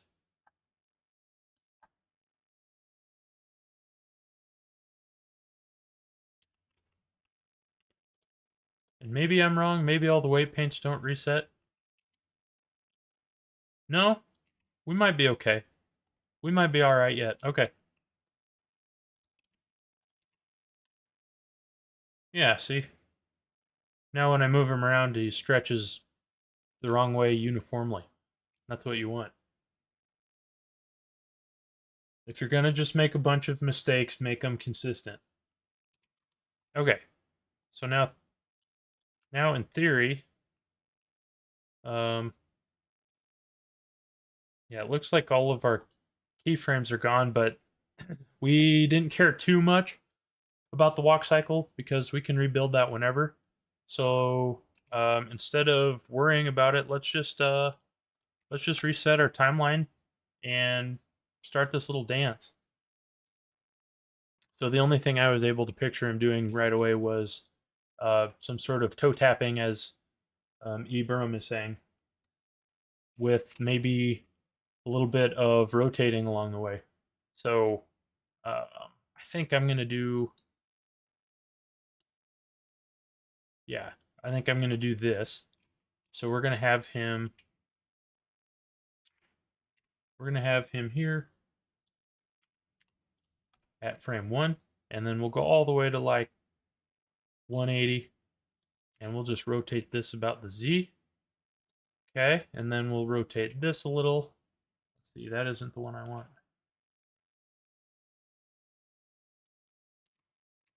Maybe move X mirror off, move that up a little. So basically his backside is rotating, but only enough to move. Okay. I don't know how contorted he's going to be from this, but we'll see. And then I can take this and lean it. Okay. So let's put one of these way out to that way. Put one this way. Put this hand down.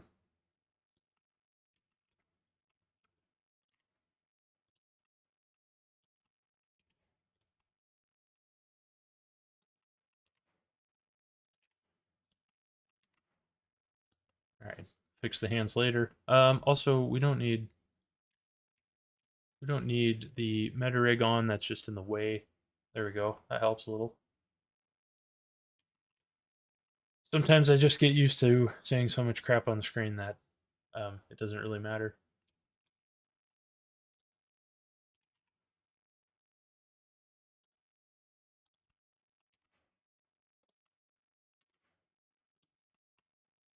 Okay. Now before I forget, let's save this keyframe. So basically, he'll kind of tap around to this side, and then he'll tap around to the other side. So let's go to 360. And we'll copy this pose, and then we'll paste it flipped. So he switches and goes the other way. So you're going to get some sort of back and forth thing going on. It's going to look like a goofy little dance that you'd see in like a MOBA or something.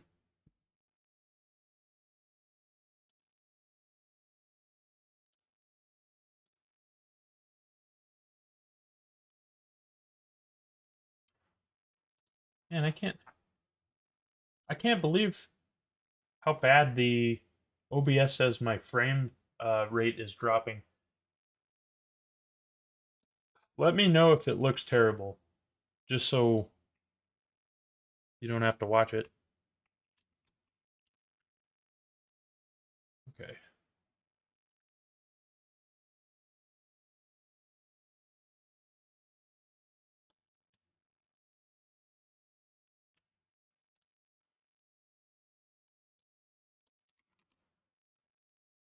So now I'm just going to start this little tap dance thing he's doing.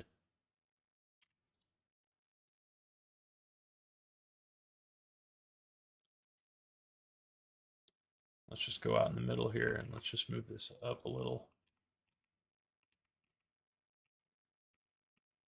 And we'll add a keyframe.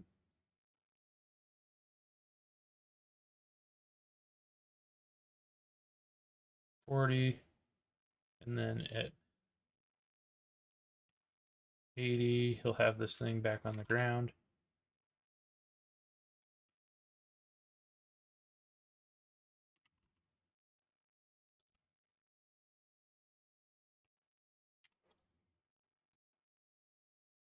So we'll do a little step to the side there, and then this foot will plant.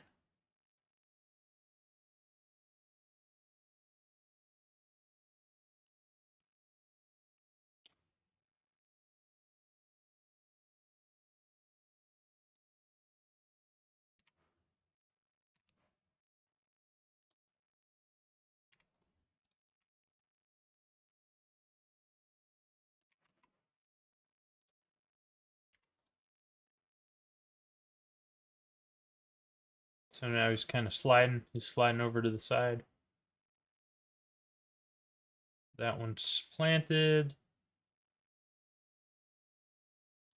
Okay, so this needs to be duplicated over to 160.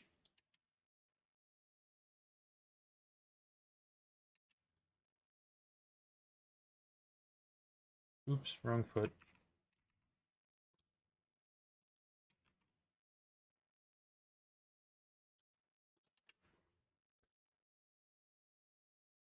That one comes down. We'll just move this out into the middle somewhere.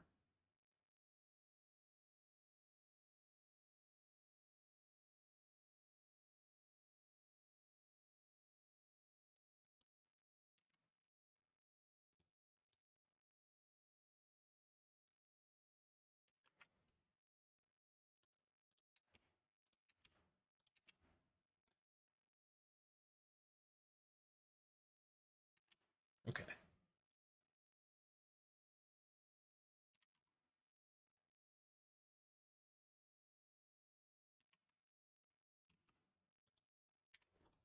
See what that looks like.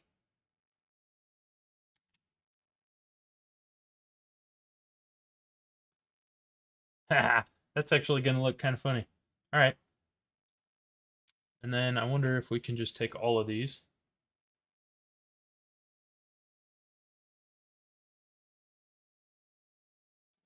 Copy them. And then the first one was 40, so we'll try on 220 here. And we'll post X flipped.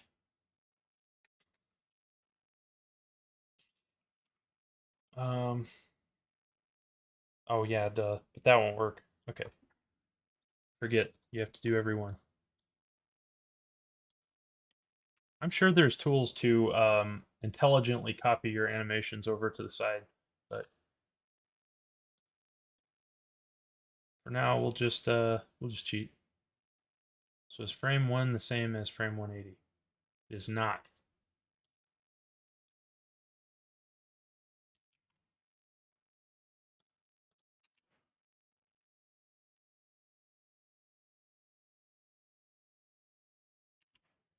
Okay.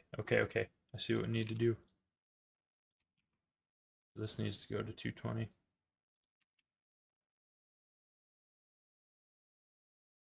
Nah, just do custom. We don't need to have it flipped.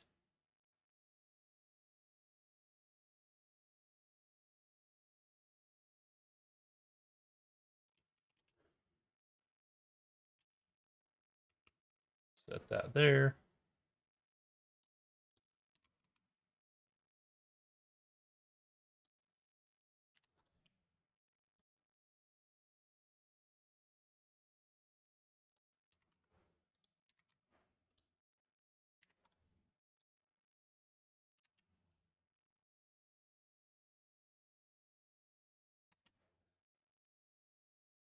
You did. You did it. You did what?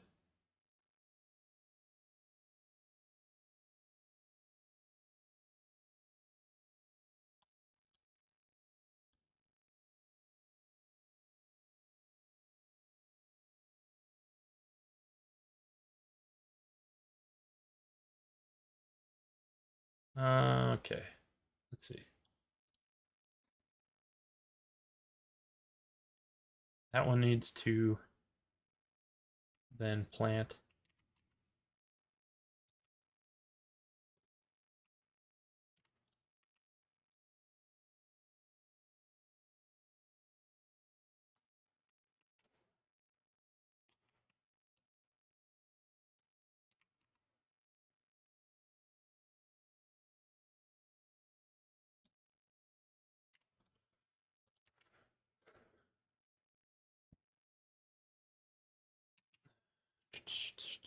Okay. And then this keyframe needs to go away because it's just misleading.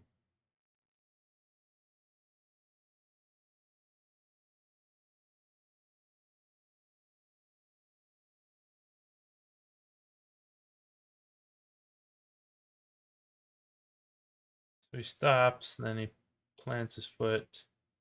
So somewhere over here, he can start leaning back the other way.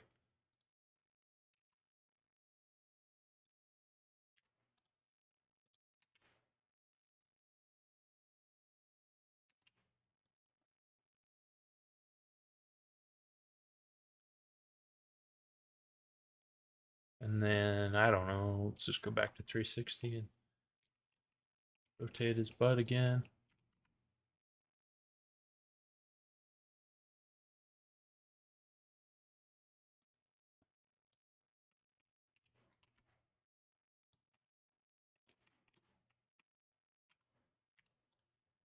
Oops. Eburum says, one of my DJI Mini 2S that got wrecked. I replaced a few things on it, including the camera. Well, the new camera had a different position as the default, so I opened the COM port and used Python in order to recalibrate the new camera to the flight controller that was on the old drone. Oh, cool. So basically, that one that was broken is just fixed now, huh?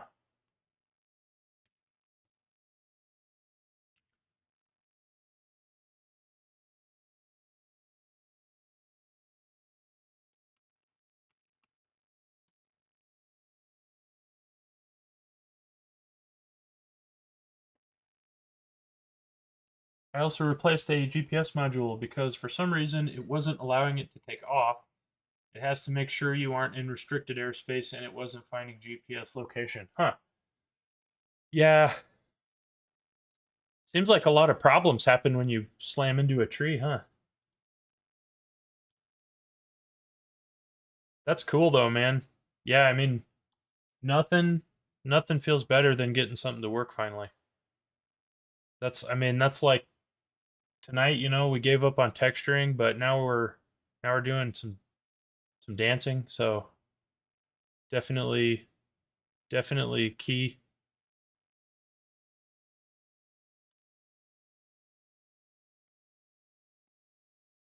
But yeah, dude, no, that's awesome cuz now you have like two or three working drones, right?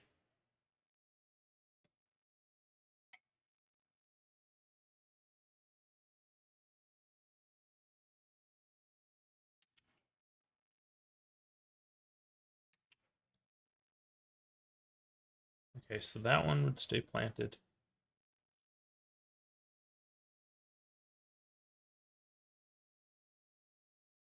I'm going to be so careful from now on. LOL. Yeah. Well,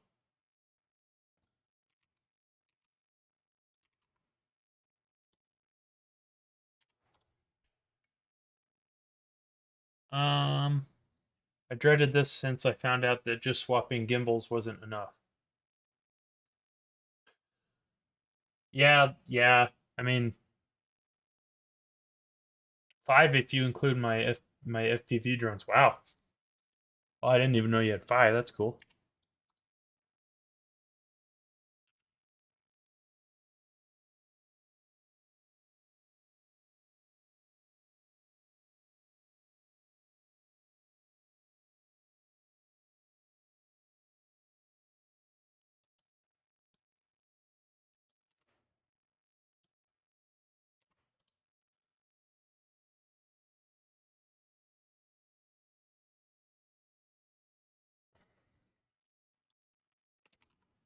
Okay.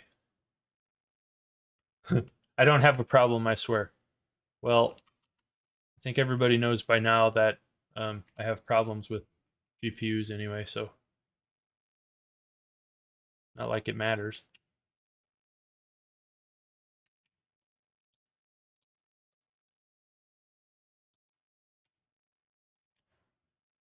So I'll be selling 2 of them. Hey, I mean, maybe I could use a drone, I don't know.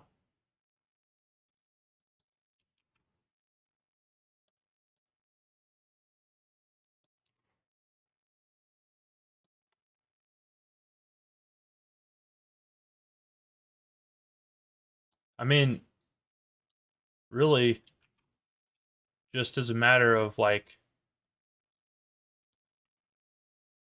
safety and wellness, I probably need one, don't I?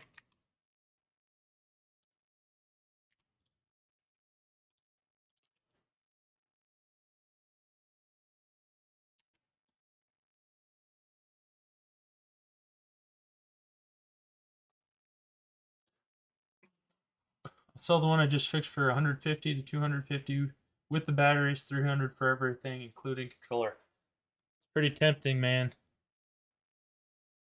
we'll have to discuss that because that sounds like a lot better idea than buying a new one. So after looking at some prices, it's like,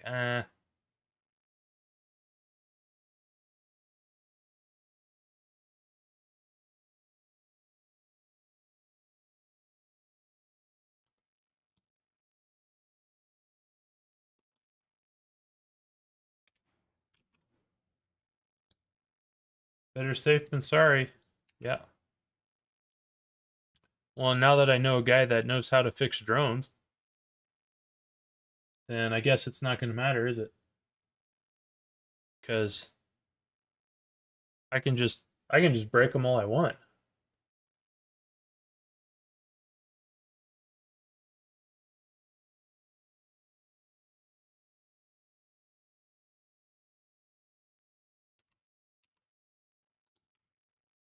Man, tell you what, animating takes forever, but it's worth it when you finally get to see what your stuff is doing.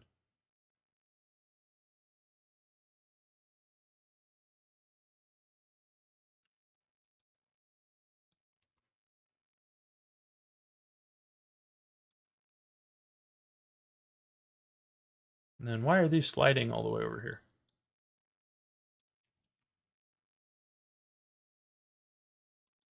Get rid of that keyframe.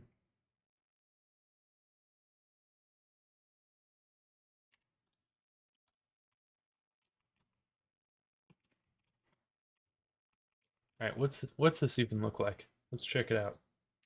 Also, it might need to be stretched down because I think it's a little too fast or a little too slow. But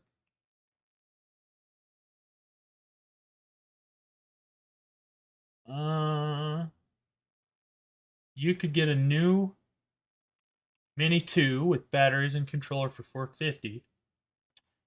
I'd be able to fix anything on that. I also have two parts drones. I don't. So literally, you could just smash it to pieces and have the parts to replace everything. Okay. Those 7 drones if you include the parts that are broken. Nice. Very nice. Um, yeah, dude, I'll hit you up. I've been kind of thinking about one anyway, but we'll see.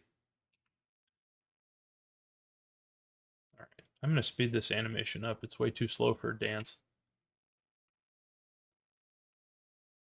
Okay, that's still way too slow. Let's try one more. Whoops. Whoops. Oh yeah. It scales by the timeline. So we were at 180. Let's just do 120.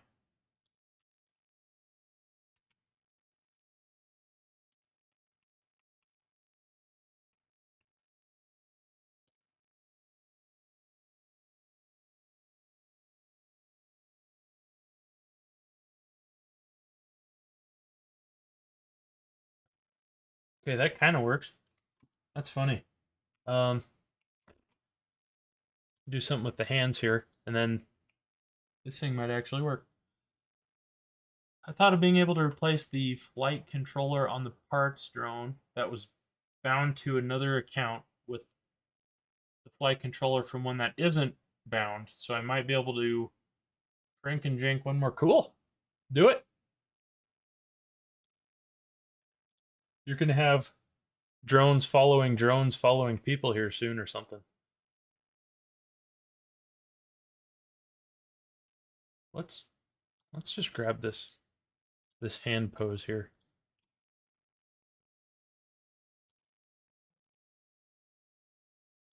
And let's just paste X flipped version. Oops, on one here.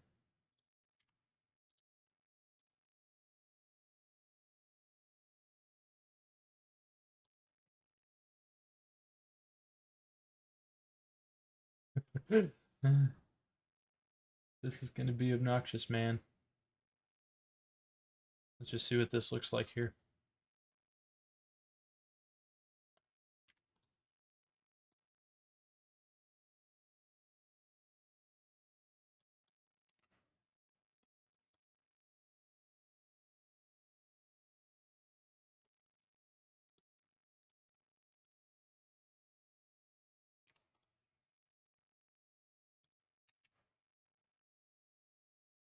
Got in too deep. Yeah, well, I mean, look what I'm doing right now, man.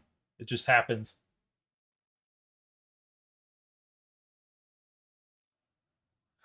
Got in over my head and then tried swimming my way out, but it was only way down, yeah.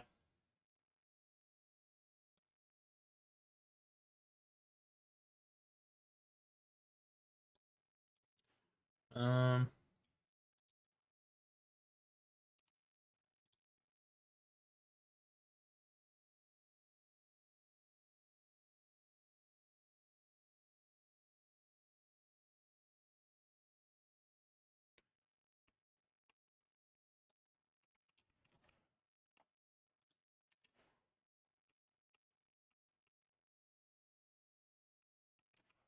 oh, what else you gonna do with the character other than make it dance, I guess.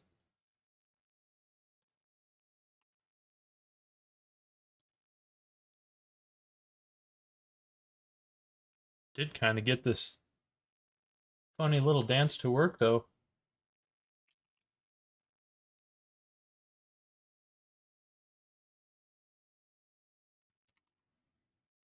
I mean, I would imagine that it's probably kind of hard for this guy to dance. So,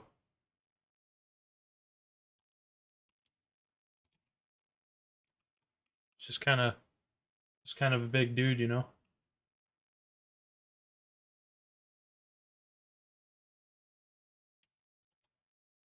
Oops. Yeah, I also need to find a better way to force a foot to stay stuck where it's supposed to be stuck.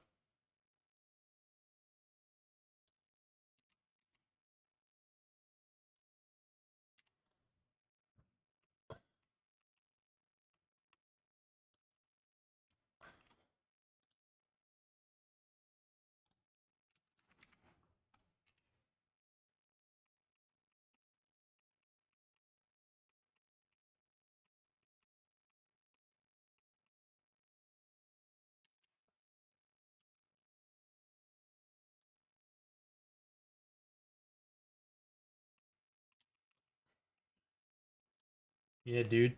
Well, anyway, so I mean, there's the character, I guess. Eburum, I know you're still watching. I don't know who else is on, but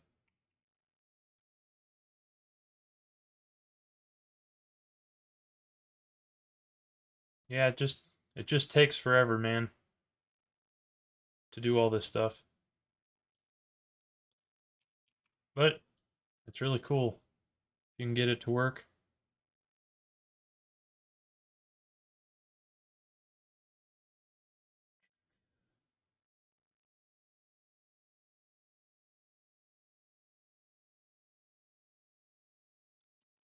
Just keep that one there all the way up till I don't know, 110 or something.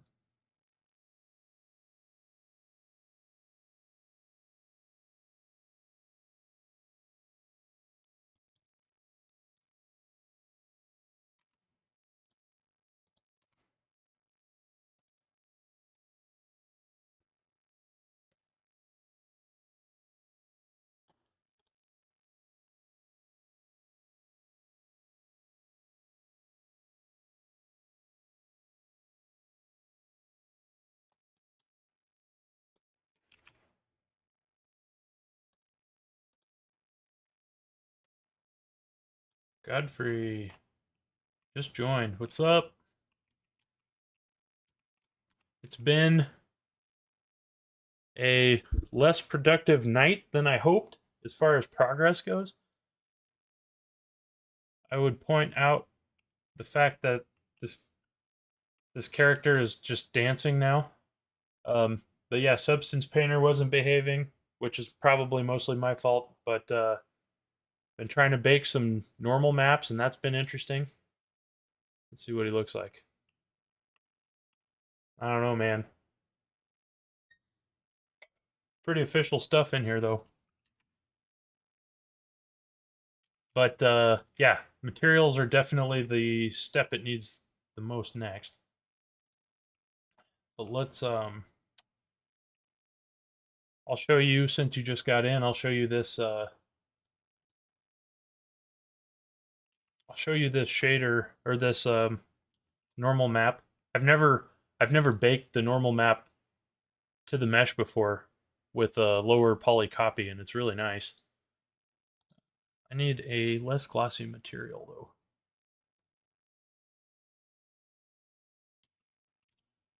But yeah, so don't have any multi-res modifier. I just have the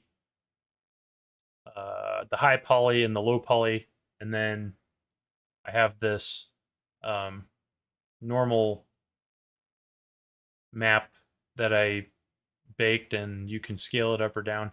I don't know how much you've used Blender, but you may already know how all that works.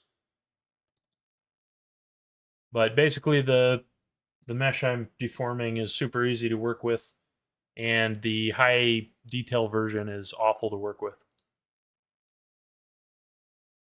So let me turn off the low poly one and turn on the high poly one and show you the difference. But yeah, here's the high poly mesh. 2 million vertices and no, 2 million faces. Yeah, almost 2 million, 1.9 million faces. And then very simple, not retopo. Um, just a decimated modifier with the rig applied, and then I baked the normal map to the material, so it'll render nice and fast and deform fast. And there's a couple of these little artifacts here. I think I need to do something with the cage setting and the baking so that the reference one is wider than the model, but looks great. I need to learn baking extra maps as often models come with diffuse only. Yeah, I haven't done a lot of baking before. Most of the time I would just make a super high poly one and then retopologize it and be done. And I've figured out that you lose so much of your like smaller sculpting details when you do that that it defeats the purpose of the high poly model at the beginning. So um but it runs so fast too. It's crazy. But yeah, I figured well that's kind of the best comparison there. So that's the actual mesh and there's the rendered one. But yeah, it's cool. It's one of those things that you see people do and you know you're supposed to learn, but I just never did until now-ish. Finally starting to, so but yeah, I mean that's what it's come to is we're just animating some sort of goofy dance here. Put a let's put a more fun material on this guy. See what that looks like. A little bit of a kind of toon shader. Yeah, it's pretty cool. And actually I think E. Burham, if you're still in here, you're probably interested in the toon shaders, but there's an actual shader material in here that you can play with that looks a lot like this. And that 3D slash 2D stuff is a great use case for it. But yeah, dude. Uh-oh. We got some sort of a space needle coming out here. Still a lot of faces, maybe tries to quads. Could help with performance, but also transforms better. Yeah, I completely agree. And I normally don't keep tries at all. But what I'll probably do is I'll probably go through and actually retopologize the low poly model so that um, I can get, you know, I can get the actual really, really good quality low poly model. And that would fix all of my problems. That'd fix my texturing issues too. I just, like, no, I can't blame any program for, not being able to make sense of this mess. So You know, that's maybe the next stream or video I'll do is just retopologizing this guy, because that's another one of those things. You know, it always has to happen, but you just don't want to do it. Just a lot of work, but um, you know, ideally you just do it the one time per character and then you're done. Let's see, what else is there? We need a better material. These ones are these ones are just too boring. There's the normal map. Yeah, see, and even on here you can see there's issues with the normals. Okay. We do have we do have something going on here though. Looks like there's some weight paint there from, I don't know which bone that would be.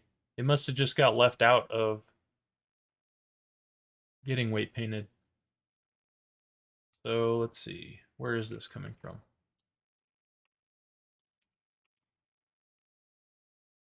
Somewhere on the top of his mouth?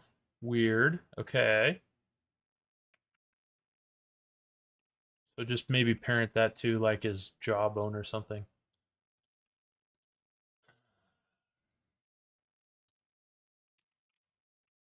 Blender's almost convenient. Let's go to jaw. Let's try that and see. So basically what I'm doing is just trying to find the closest bone to what is attached near there, and then I'll just apply it. Tongue. Well, that's another one. The tongue shouldn't have any weight paint because that won't be on this model either. Lips. Yeah, here we go.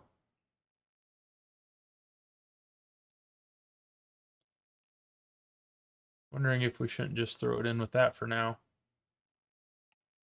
Lip. Mouth. What else is there? Oh, chin. I bet it's a chin one, maybe. Nope.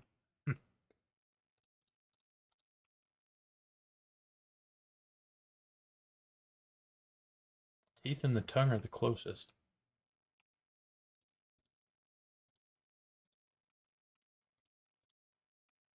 Lip, lip, lip.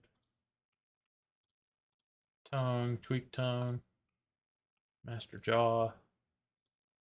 Oh, could be the nose. Let's try that.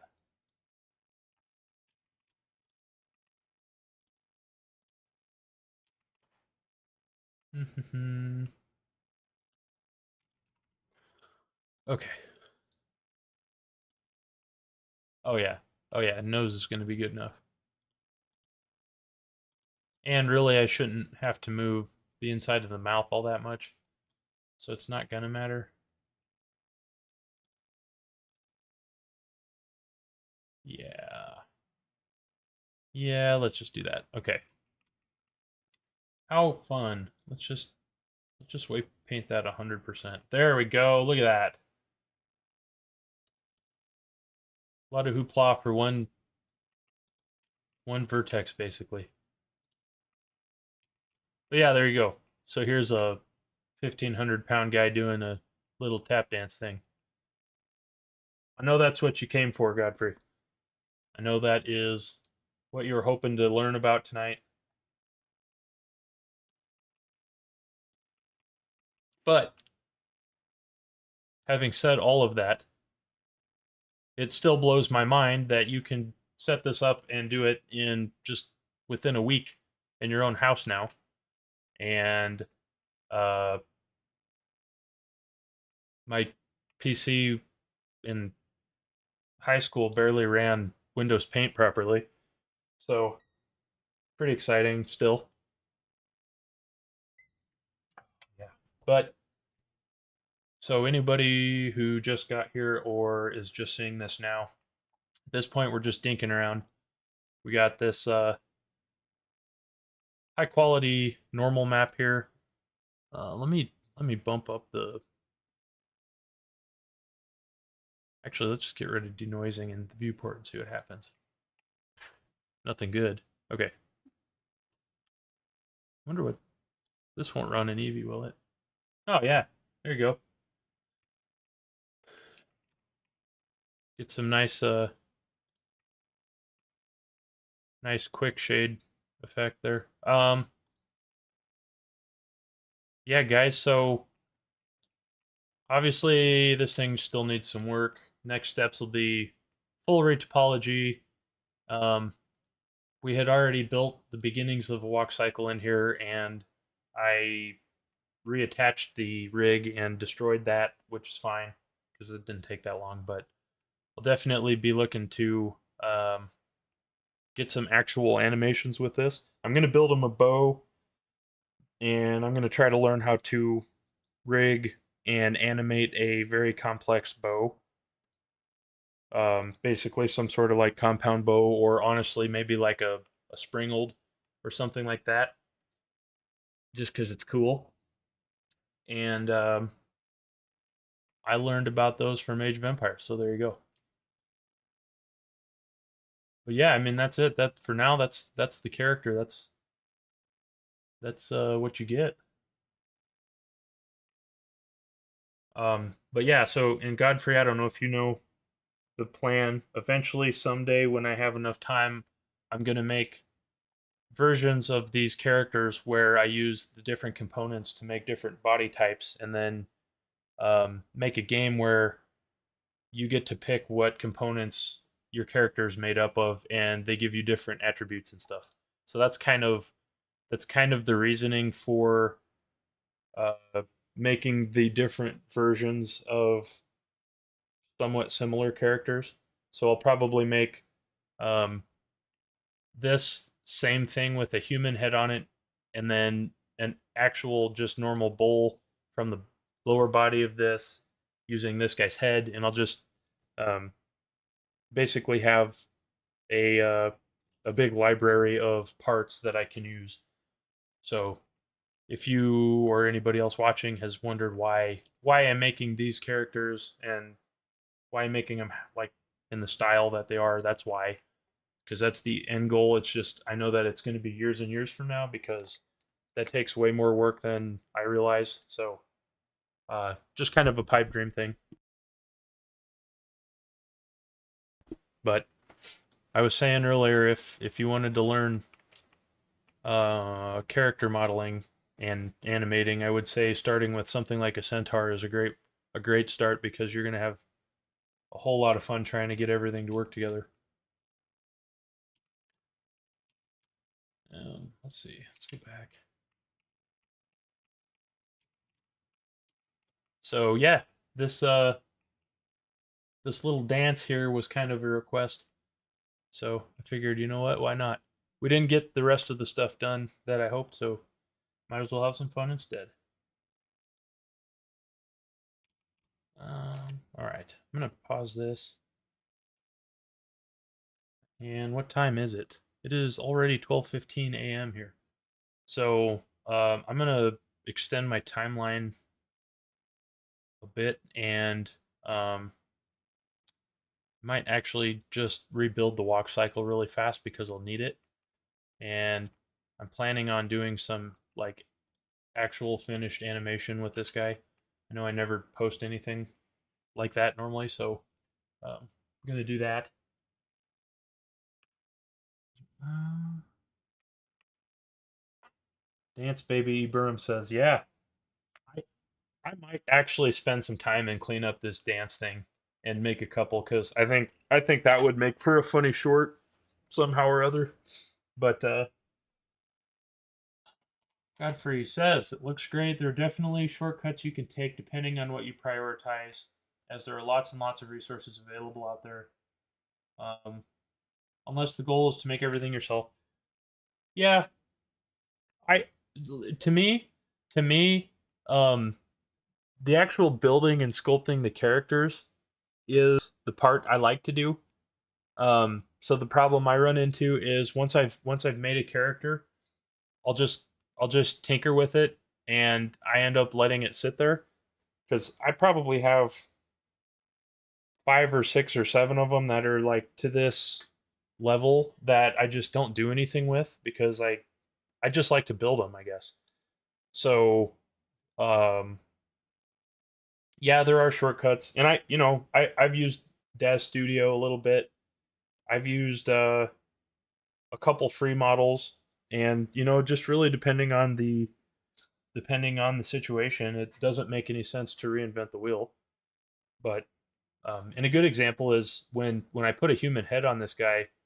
I'll probably just take the rig off, clear the parenting out and all that, and then I'll just chop the head off and probably go get the sample human head from the blender.org post because they have a couple base measures you can download for free. So I might go grab that and then just kind of tweak it to be what I want it to be. But yeah, I mean, character building though is the thing I like the most. Definitely not good at environments yet, so that'll be kind of the next thing that I really want to get into.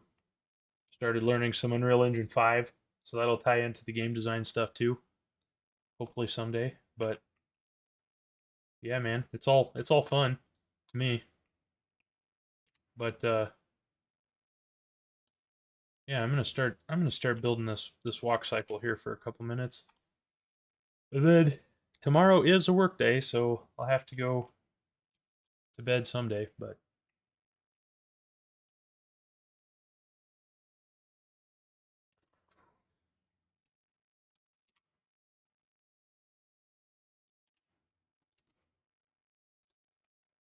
yep, and I know a couple guys from YouTube.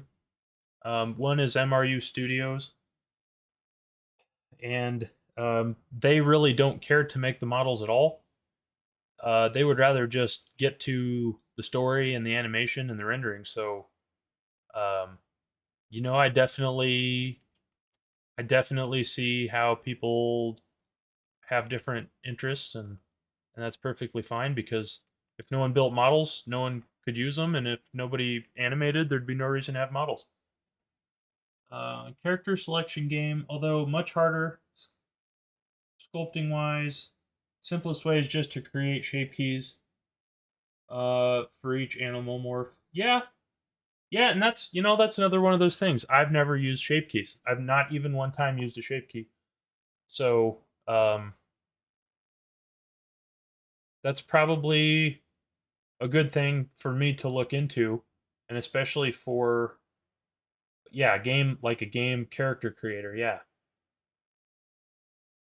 Um, Simplest way is just to create shape keys for each animal morph. So yeah, so you would have like a mesh that has enough detail that it could just be warped into whichever shape you need.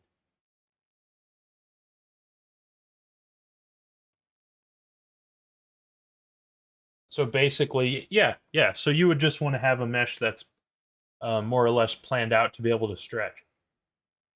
And then when they select a shape key, it presets to that direction, and then the sliders make the different components of the face change and stuff like that. Hmm. Yeah, honestly, I kind of want to make my own character creator just in Blender somehow by using. Uh, I don't know if geometry nodes is going to be the right thing, but just being able to check on boxes and say I want this and this and this, and then adjust them with sliders would be super cool. But to me, as far as I know, the only way to do any of that is to build them first. Okay, I'm going to start this at 120. And then, yep. And as much as I think I know, there's so many things I haven't even touched yet. Um, NLA editor and animation actions and stuff like that. I just haven't got into enough yet. So there's just piles and piles and piles of things that take forever to learn.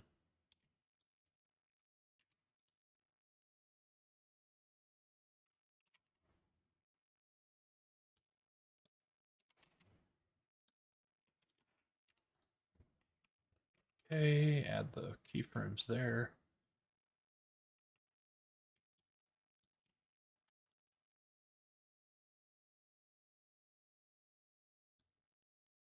I want both of them. There we go. Let's just go to 120, 241. That'll probably work. And then copy pose and paste. And then we'll go to, let's see, what's halfway between, yeah, 180, 181, post flipped, add keyframe. Okay, so he's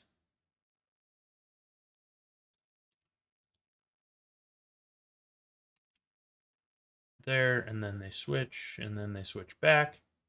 Okay, okay, okay.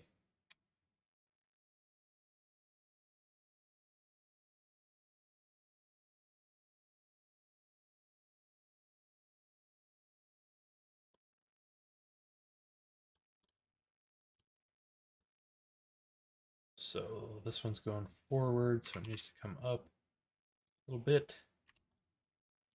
And then for me, it's the simple time constraint. I'll do anything to repurpose existing meshes into Frankenstein monsters rather than model material and texture from scratch. Yeah, yeah. I mean, um, that makes sense. And I've definitely taken like uh, the heads of certain things and resculpted them because they're closer than restarting. So I definitely, I don't sculpt like on purpose just to add work or anything. I definitely like building the characters myself. Like I wouldn't go buy um like a bowl to do this. I would still much rather make it myself just because that's what I kind of always wanted to do,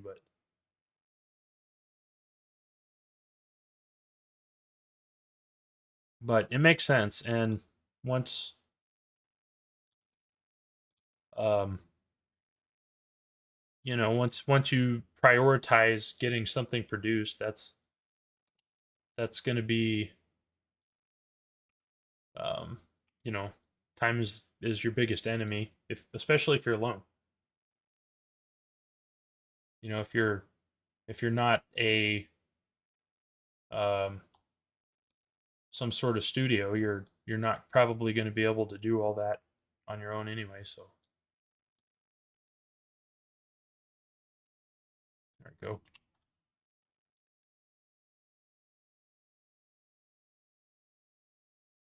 Okay, actually had a lot easier time animating um, characters with four legs than two leg ones, which I think is kind of interesting. But the the sliding foot problem with like the Minotaur characters, that has been a constant struggle. So sometime I'll have to actually buckle down and figure out how to fix that one because that gets old.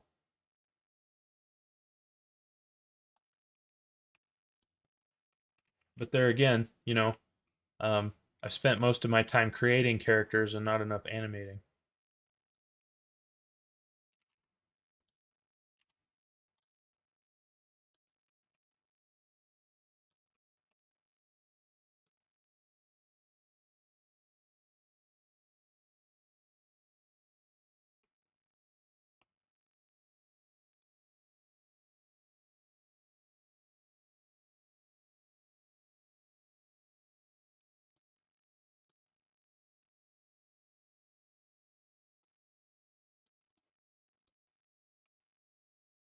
Let's see how that looks.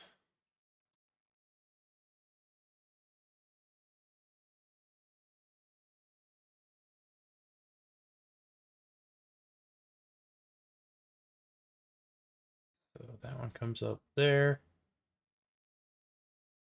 That one comes up there. Okay, so this needs to be copied to 211. Nope. Then he's jumping.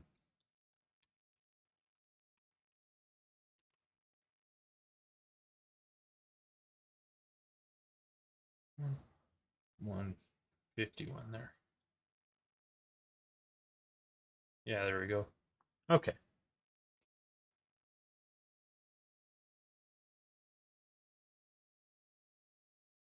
Can definitely tell that I'm getting a little worn out here because I'm forgetting what I'm trying to do. Let's do 241. Actually, 240, so we get the better looping. And let's see what that looks like.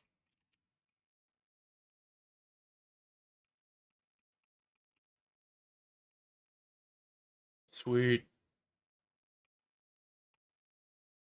Easy enough. Okay, how about some sculpted details? Oh yeah. Nice nice stick figure walk there. Nice and stiff. All right. Good start though. A walk cycle though is one of those things that you could probably get away with doing just one time for one type of rig, and ideally you'd be done forever.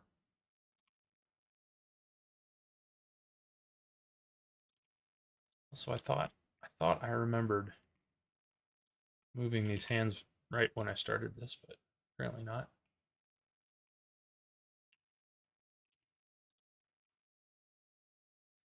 Okay. Relax a little, man. Jeez. Okay. I'm gonna do this super quick. Oh no, I got rid of it.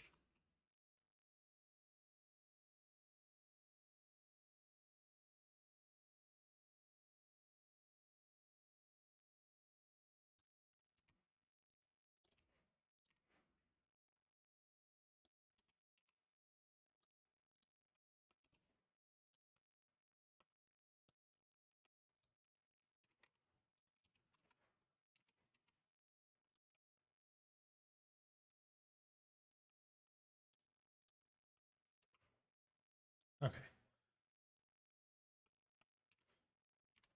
Apply pose there. Now I won't break it.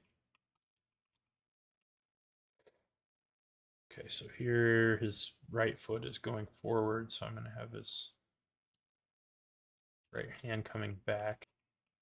So to 151, have it to the back, right? Yes. X pose gone.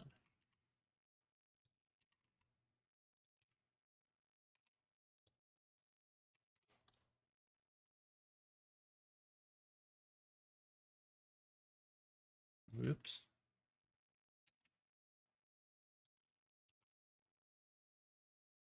120, 181.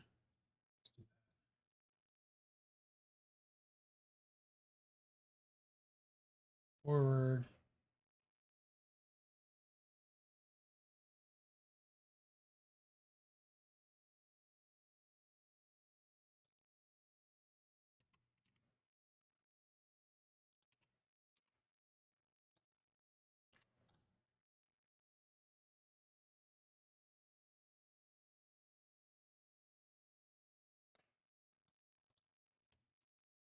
Okay, and then let's see. What do you have to do? Duplicate this one back to the start. Whoops.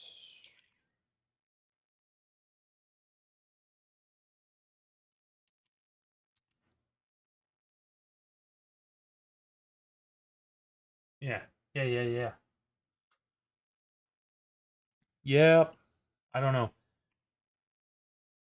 Maybe I'll since I work on this kind of character all the time, maybe I'll make some sort of a library of this kind of character for people to use the like the rig and stuff. That'd probably be something people would like. Definitely takes a lot of time.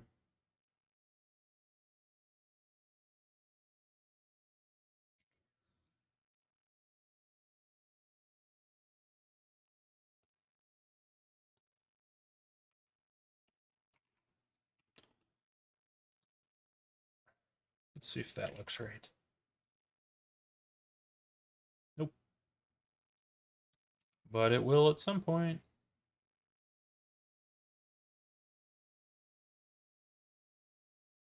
So this one, the leg is going backwards, so he needs to be going forward.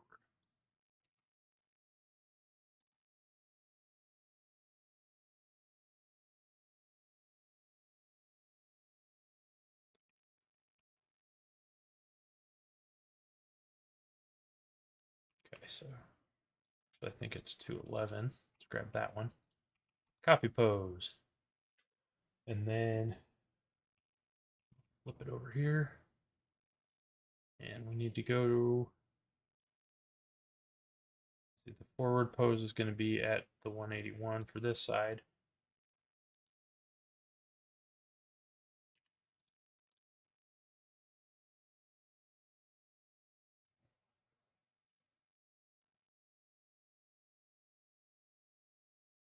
Okay, so that part's right.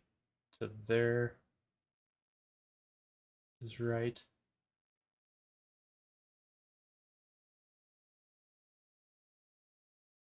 And then I just need to take the end pose and put it at the beginning.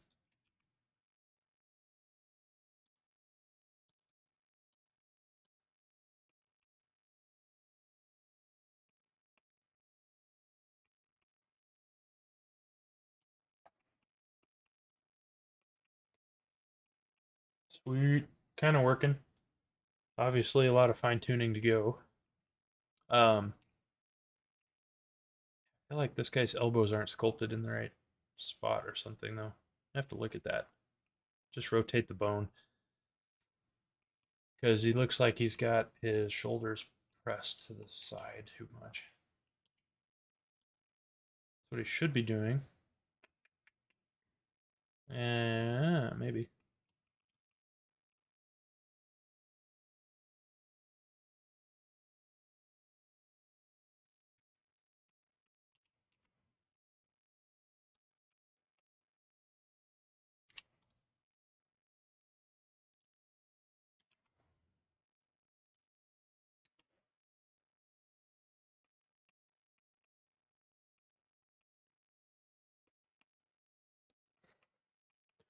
Might work a little better.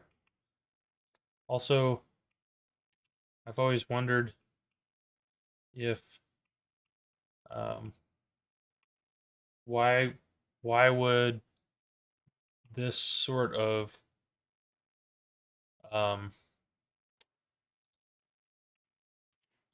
creature have, like, why would a centaur have to move its arms when it walked? So maybe it doesn't, but definitely creates a more like dynamic look, I suppose.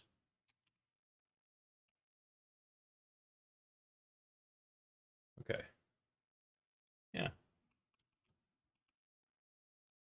So that's a great start.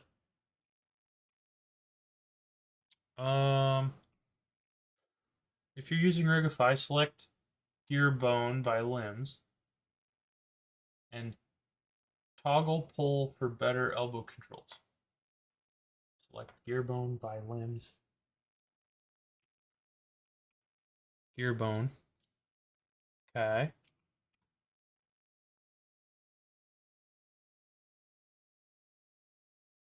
Toggle pull.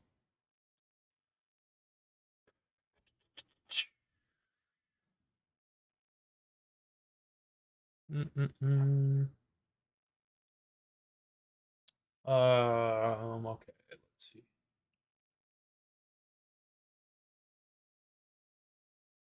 Well, my knowledge is limited.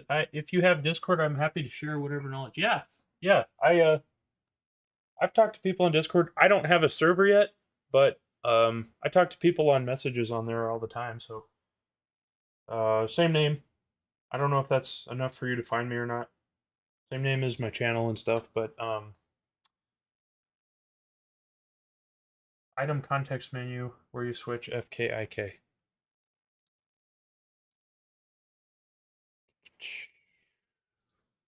Um,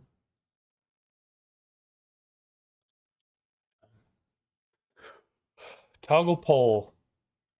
Next camera button. Yeah, okay. So switch the IK chain between pull and rotation.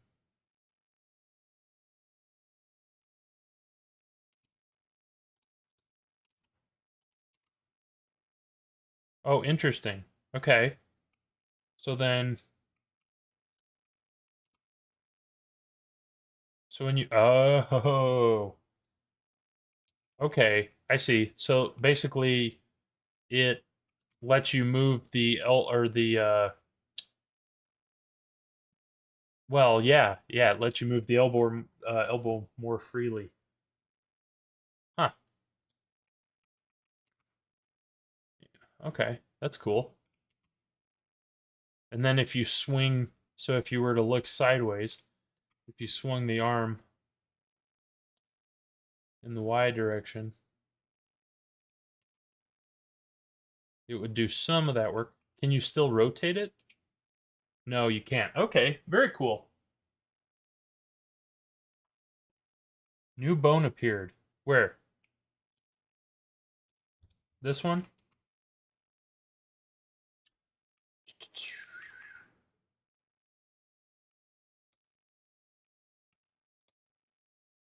That's cool. And then you can, oh, very slick. So you can set uh the target for the elbow. That's pretty cool. Okay. Yeah, thanks for that. Um I can definitely see where that would help. And actually, I feel like rigging him using a bow and arrow, that's going to be a huge difference. Awesome. Hello, hello. KV Animals TV, hello. We are currently playing with some elbow bones. Now, I wonder if I go toggle that back off, do I need to reset this so that it's not like pre-rotated? Does that make sense? Because I feel like my elbow on this guy was especially out of line there. Maybe I just need to twist the arm. What's the...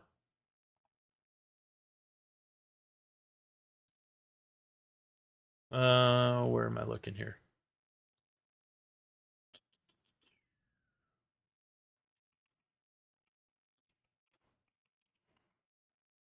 So if I set that back to how it normally is set,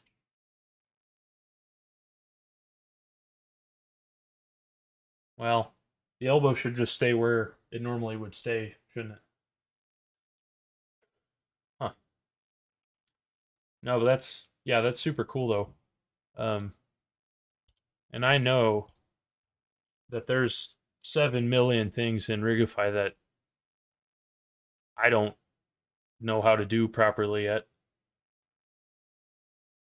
It's kind of one of those things you can get away with, uh, you know, basic settings for long enough. But yeah, no, that's cool. I will definitely use that. Actually, let me look.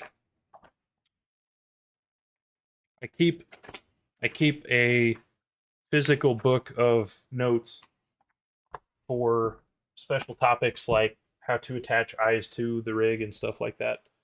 So I'll have to add it to my little notebook so I have it forever. But okay.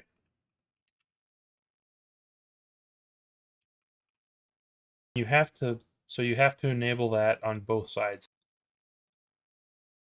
So if I check it on here, it doesn't automatically go onto that side.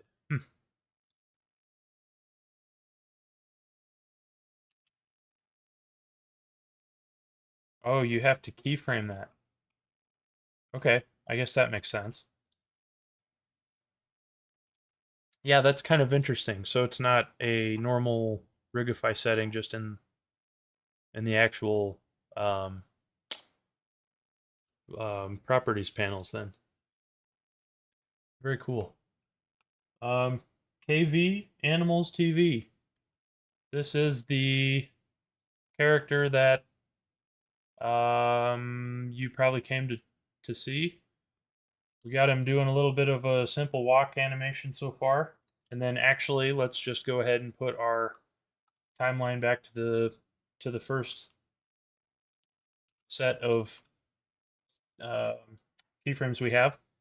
But we it was requested that I do this little dance animation because I don't know where you are, but it's late here, and the ones of us who live here are tired, so we decided to make this guy dance instead of doing something else. So here's what you got so far. You got this little goofy side to side tap dance thing going on. Pretty exciting stuff, man. But yeah, but really, if you're not going to do something funny with the characters, I mean, what are you doing? So there's what he looks like. Here is the put this back to Eevee so it runs fast. Here's the I baked the normals onto the low poly mesh, but there's some artifacting going on here, so I'll have to go fix that later. But yeah, here's what the actual high poly mesh looks like. So I don't know. You'll all have to tell me if you think if it's too dramatic of sculpting, because I normally don't add that much like sculpt detail. So I mean, I know everybody, there's different styles and stuff, but to me it looks a little obnoxious. But that was kind of the goal of it. Also, yeah, look at that. Just turn the normals all the way up to 10, and then you get this kind of raisin looking situation here. But it's pretty cool you can do stuff like that. And I mean, like this thing's basically running with no frames dropped in the viewport in render view mode. I mean, it's not noise free, but that's just wild. It's just so much faster than anything you could do years and years ago, at least. Let's go back to Eevee. One. A little bit of walk, and then a little bit of a goofy dance. Why not, right? Yep, we tried to get into some Substance Painter, and I don't think that mesh that looks like this is very good for texturing. So um, that is where I left that. So Godfrey, if you're still in here, where when you set up the elbow bones or the shoulder bones for the pull, you just have to keyframe that for the entire animation then. So could I add it way back here?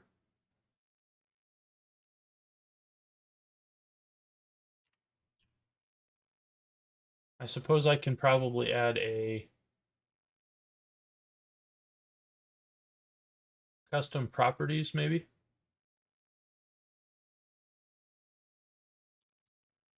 So then if I do that, disappears at the next keyframe. Hmm.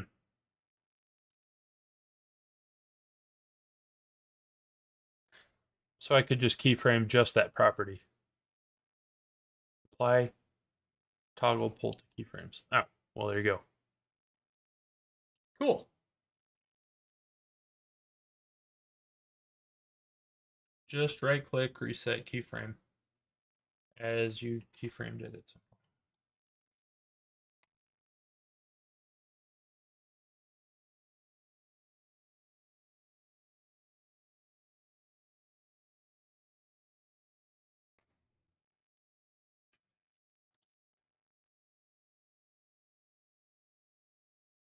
Well, and it looks like up here you can just switch the IK chain between pull and rotation over a frame range. Apply pull to keyframes. So, okay, so you can select, I assume you can select a range then? Somehow.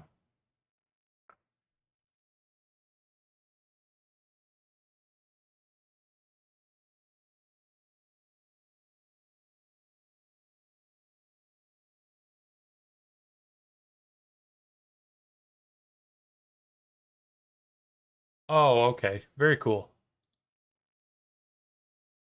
Huh.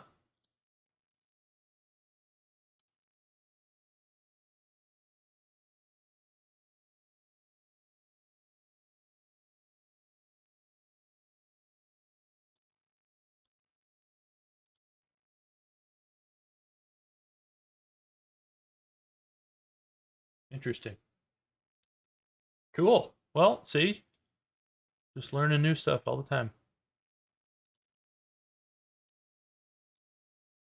Use pull vector. So then it just stays bound to that. That is very interesting. Okay. Yeah, it's going to take me a minute to learn the best way to use that. I suppose it's not too bad though. And then I can keep his elbow aligned how I want.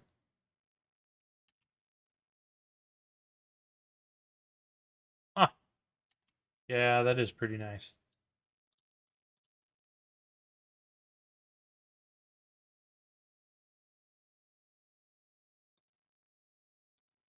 So then how do you, oh, you just get rid of it.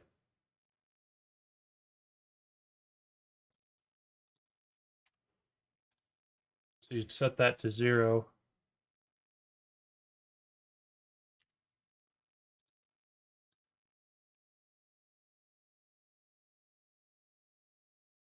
Huh, cool.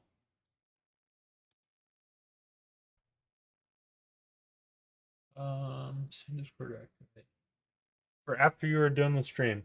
Well, I will tell you that tonight at least, I'll probably go to bed after the stream because I got to get up in about 5 hours for work.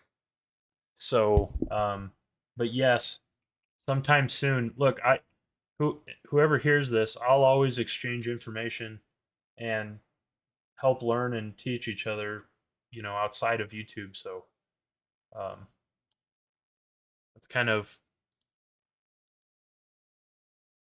the fun part of it all is making connections and stuff. But yes, sometime soon we should get together, and then you can definitely meet some of the other guys that I've met doing this stuff too, if you're interested in that. But so how do you? So if I didn't want that setting anymore, how do you get rid of it? Because I'm not used to using these settings over here.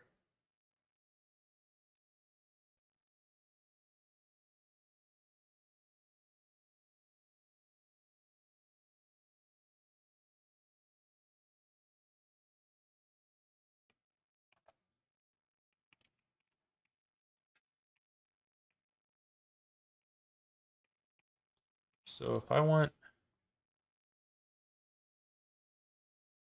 between pull and rotation.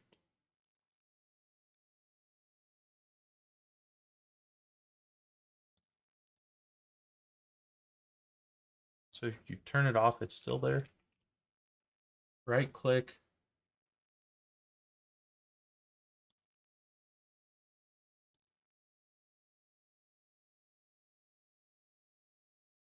Reset keyframe. Oh, is that what you were saying earlier? Yeah, that's what you were saying, wasn't it?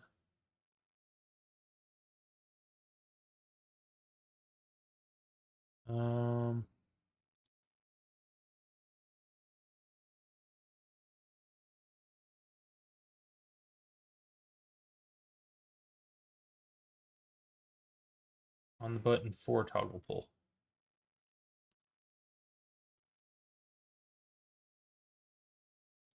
Now why wouldn't it let me do that?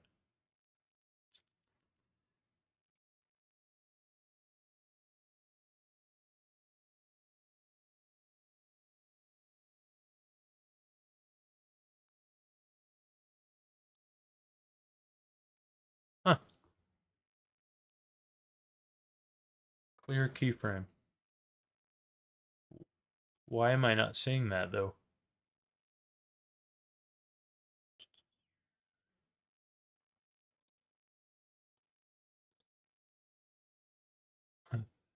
Uh,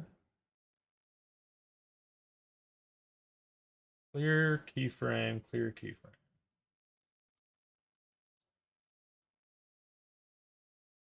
On the button for toggle pull. Tell you what, I'm starting to think it's time for bed.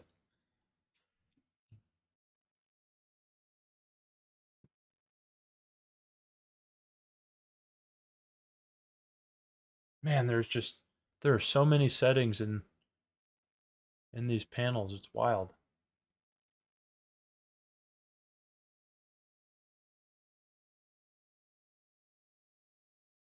You already cleared it. Okay. Well, huh. Yeah, that's cool though. Um,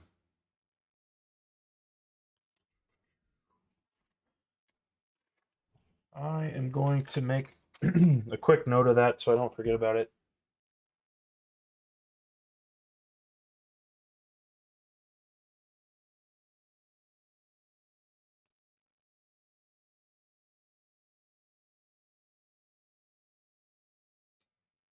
And that's one thing. Um, I'm definitely more on the beginner end of the actual animating. Um, so that's definitely one thing I want to get into more.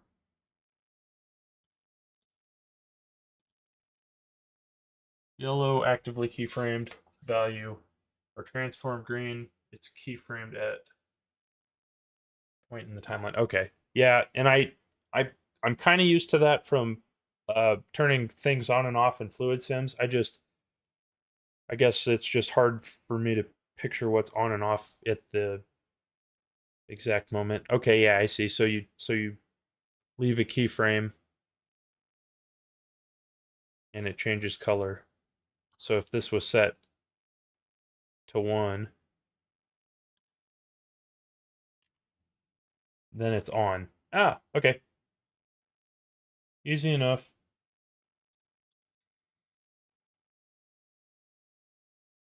Clear keyframes. It's cleared. So you clear the keyframe, and then if you want the no value, cool. I will definitely be using that because um, having to rotate and then move the hand and stuff definitely kind of doesn't always make sense to do. So very cool. I actually wonder if this is twisted a little. Kind of. Not that it's easy to tell because the mesh isn't good, but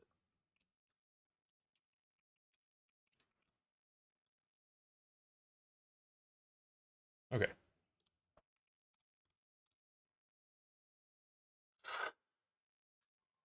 Um, I have no idea what you use to apply whole pose, but definitely uh, not a best case as it also keyframes all modifiers rather than just bone keyframes to apply whole pose. But definitely not a best case as it also keyframes all modifiers rather than just bone keyframes. Okay, so yeah, so you're saying um, if I move some stuff around and then select all and apply the whole character, you mean it's just adding too many keyframe information?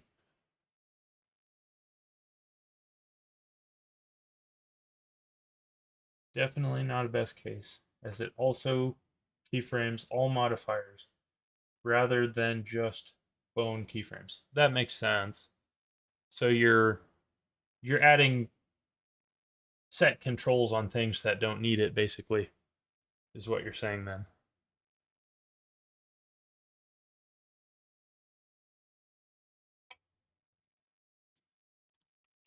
Yeah, and I guess I've always realized that like if you're setting keyframes for everything, um, it's also hard to tell where you actually need those.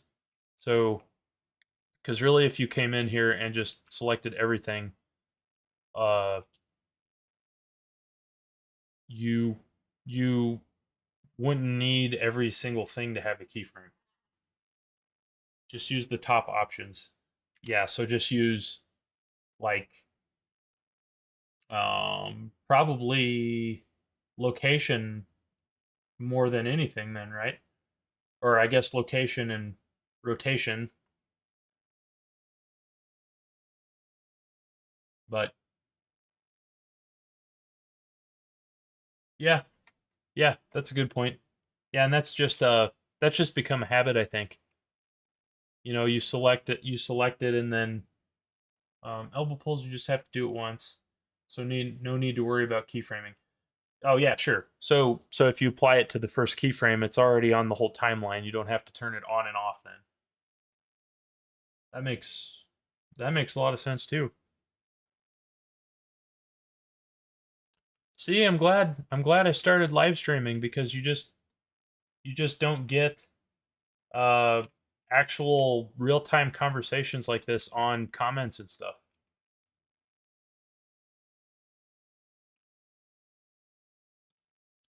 Yeah, I appreciate all of the learning that I get from talking to everyone. Okay. Um Select all bones and hit G, then cancel. It will keyframe it all. Select all, G,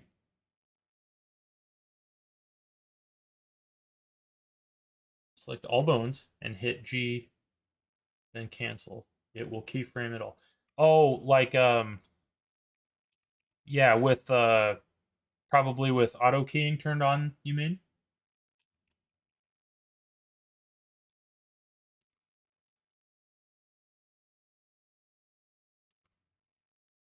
No? Those you just have to do once, so no need to worry. I usually just select all bones and hit G, then cancel.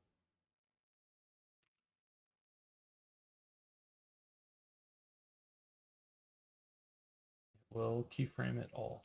Huh.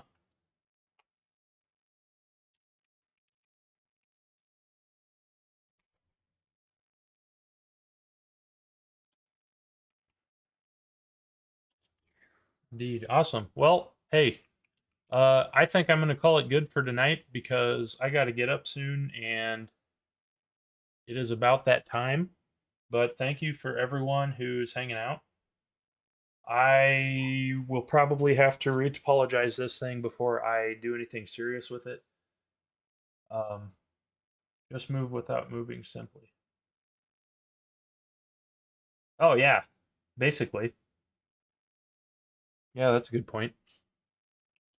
So I can.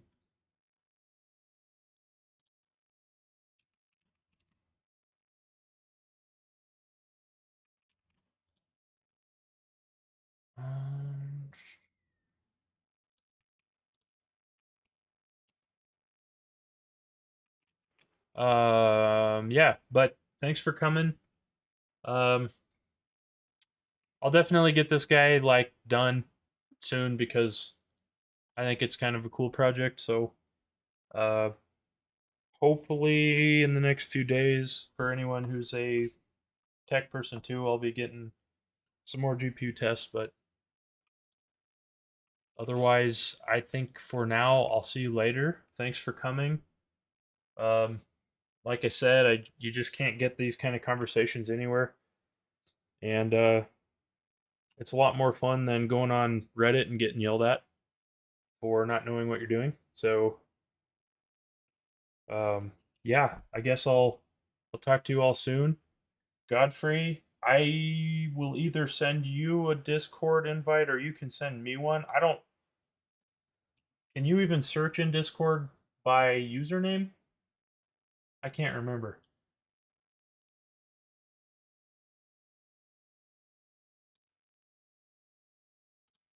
Oh, never mind. There you are. I'll just accept it right now so I don't forget. But yeah, we'll we'll talk soon. Hopefully I have something I can teach you back too. But nope, it's always a lot of fun. Thanks for being here and we'll talk soon.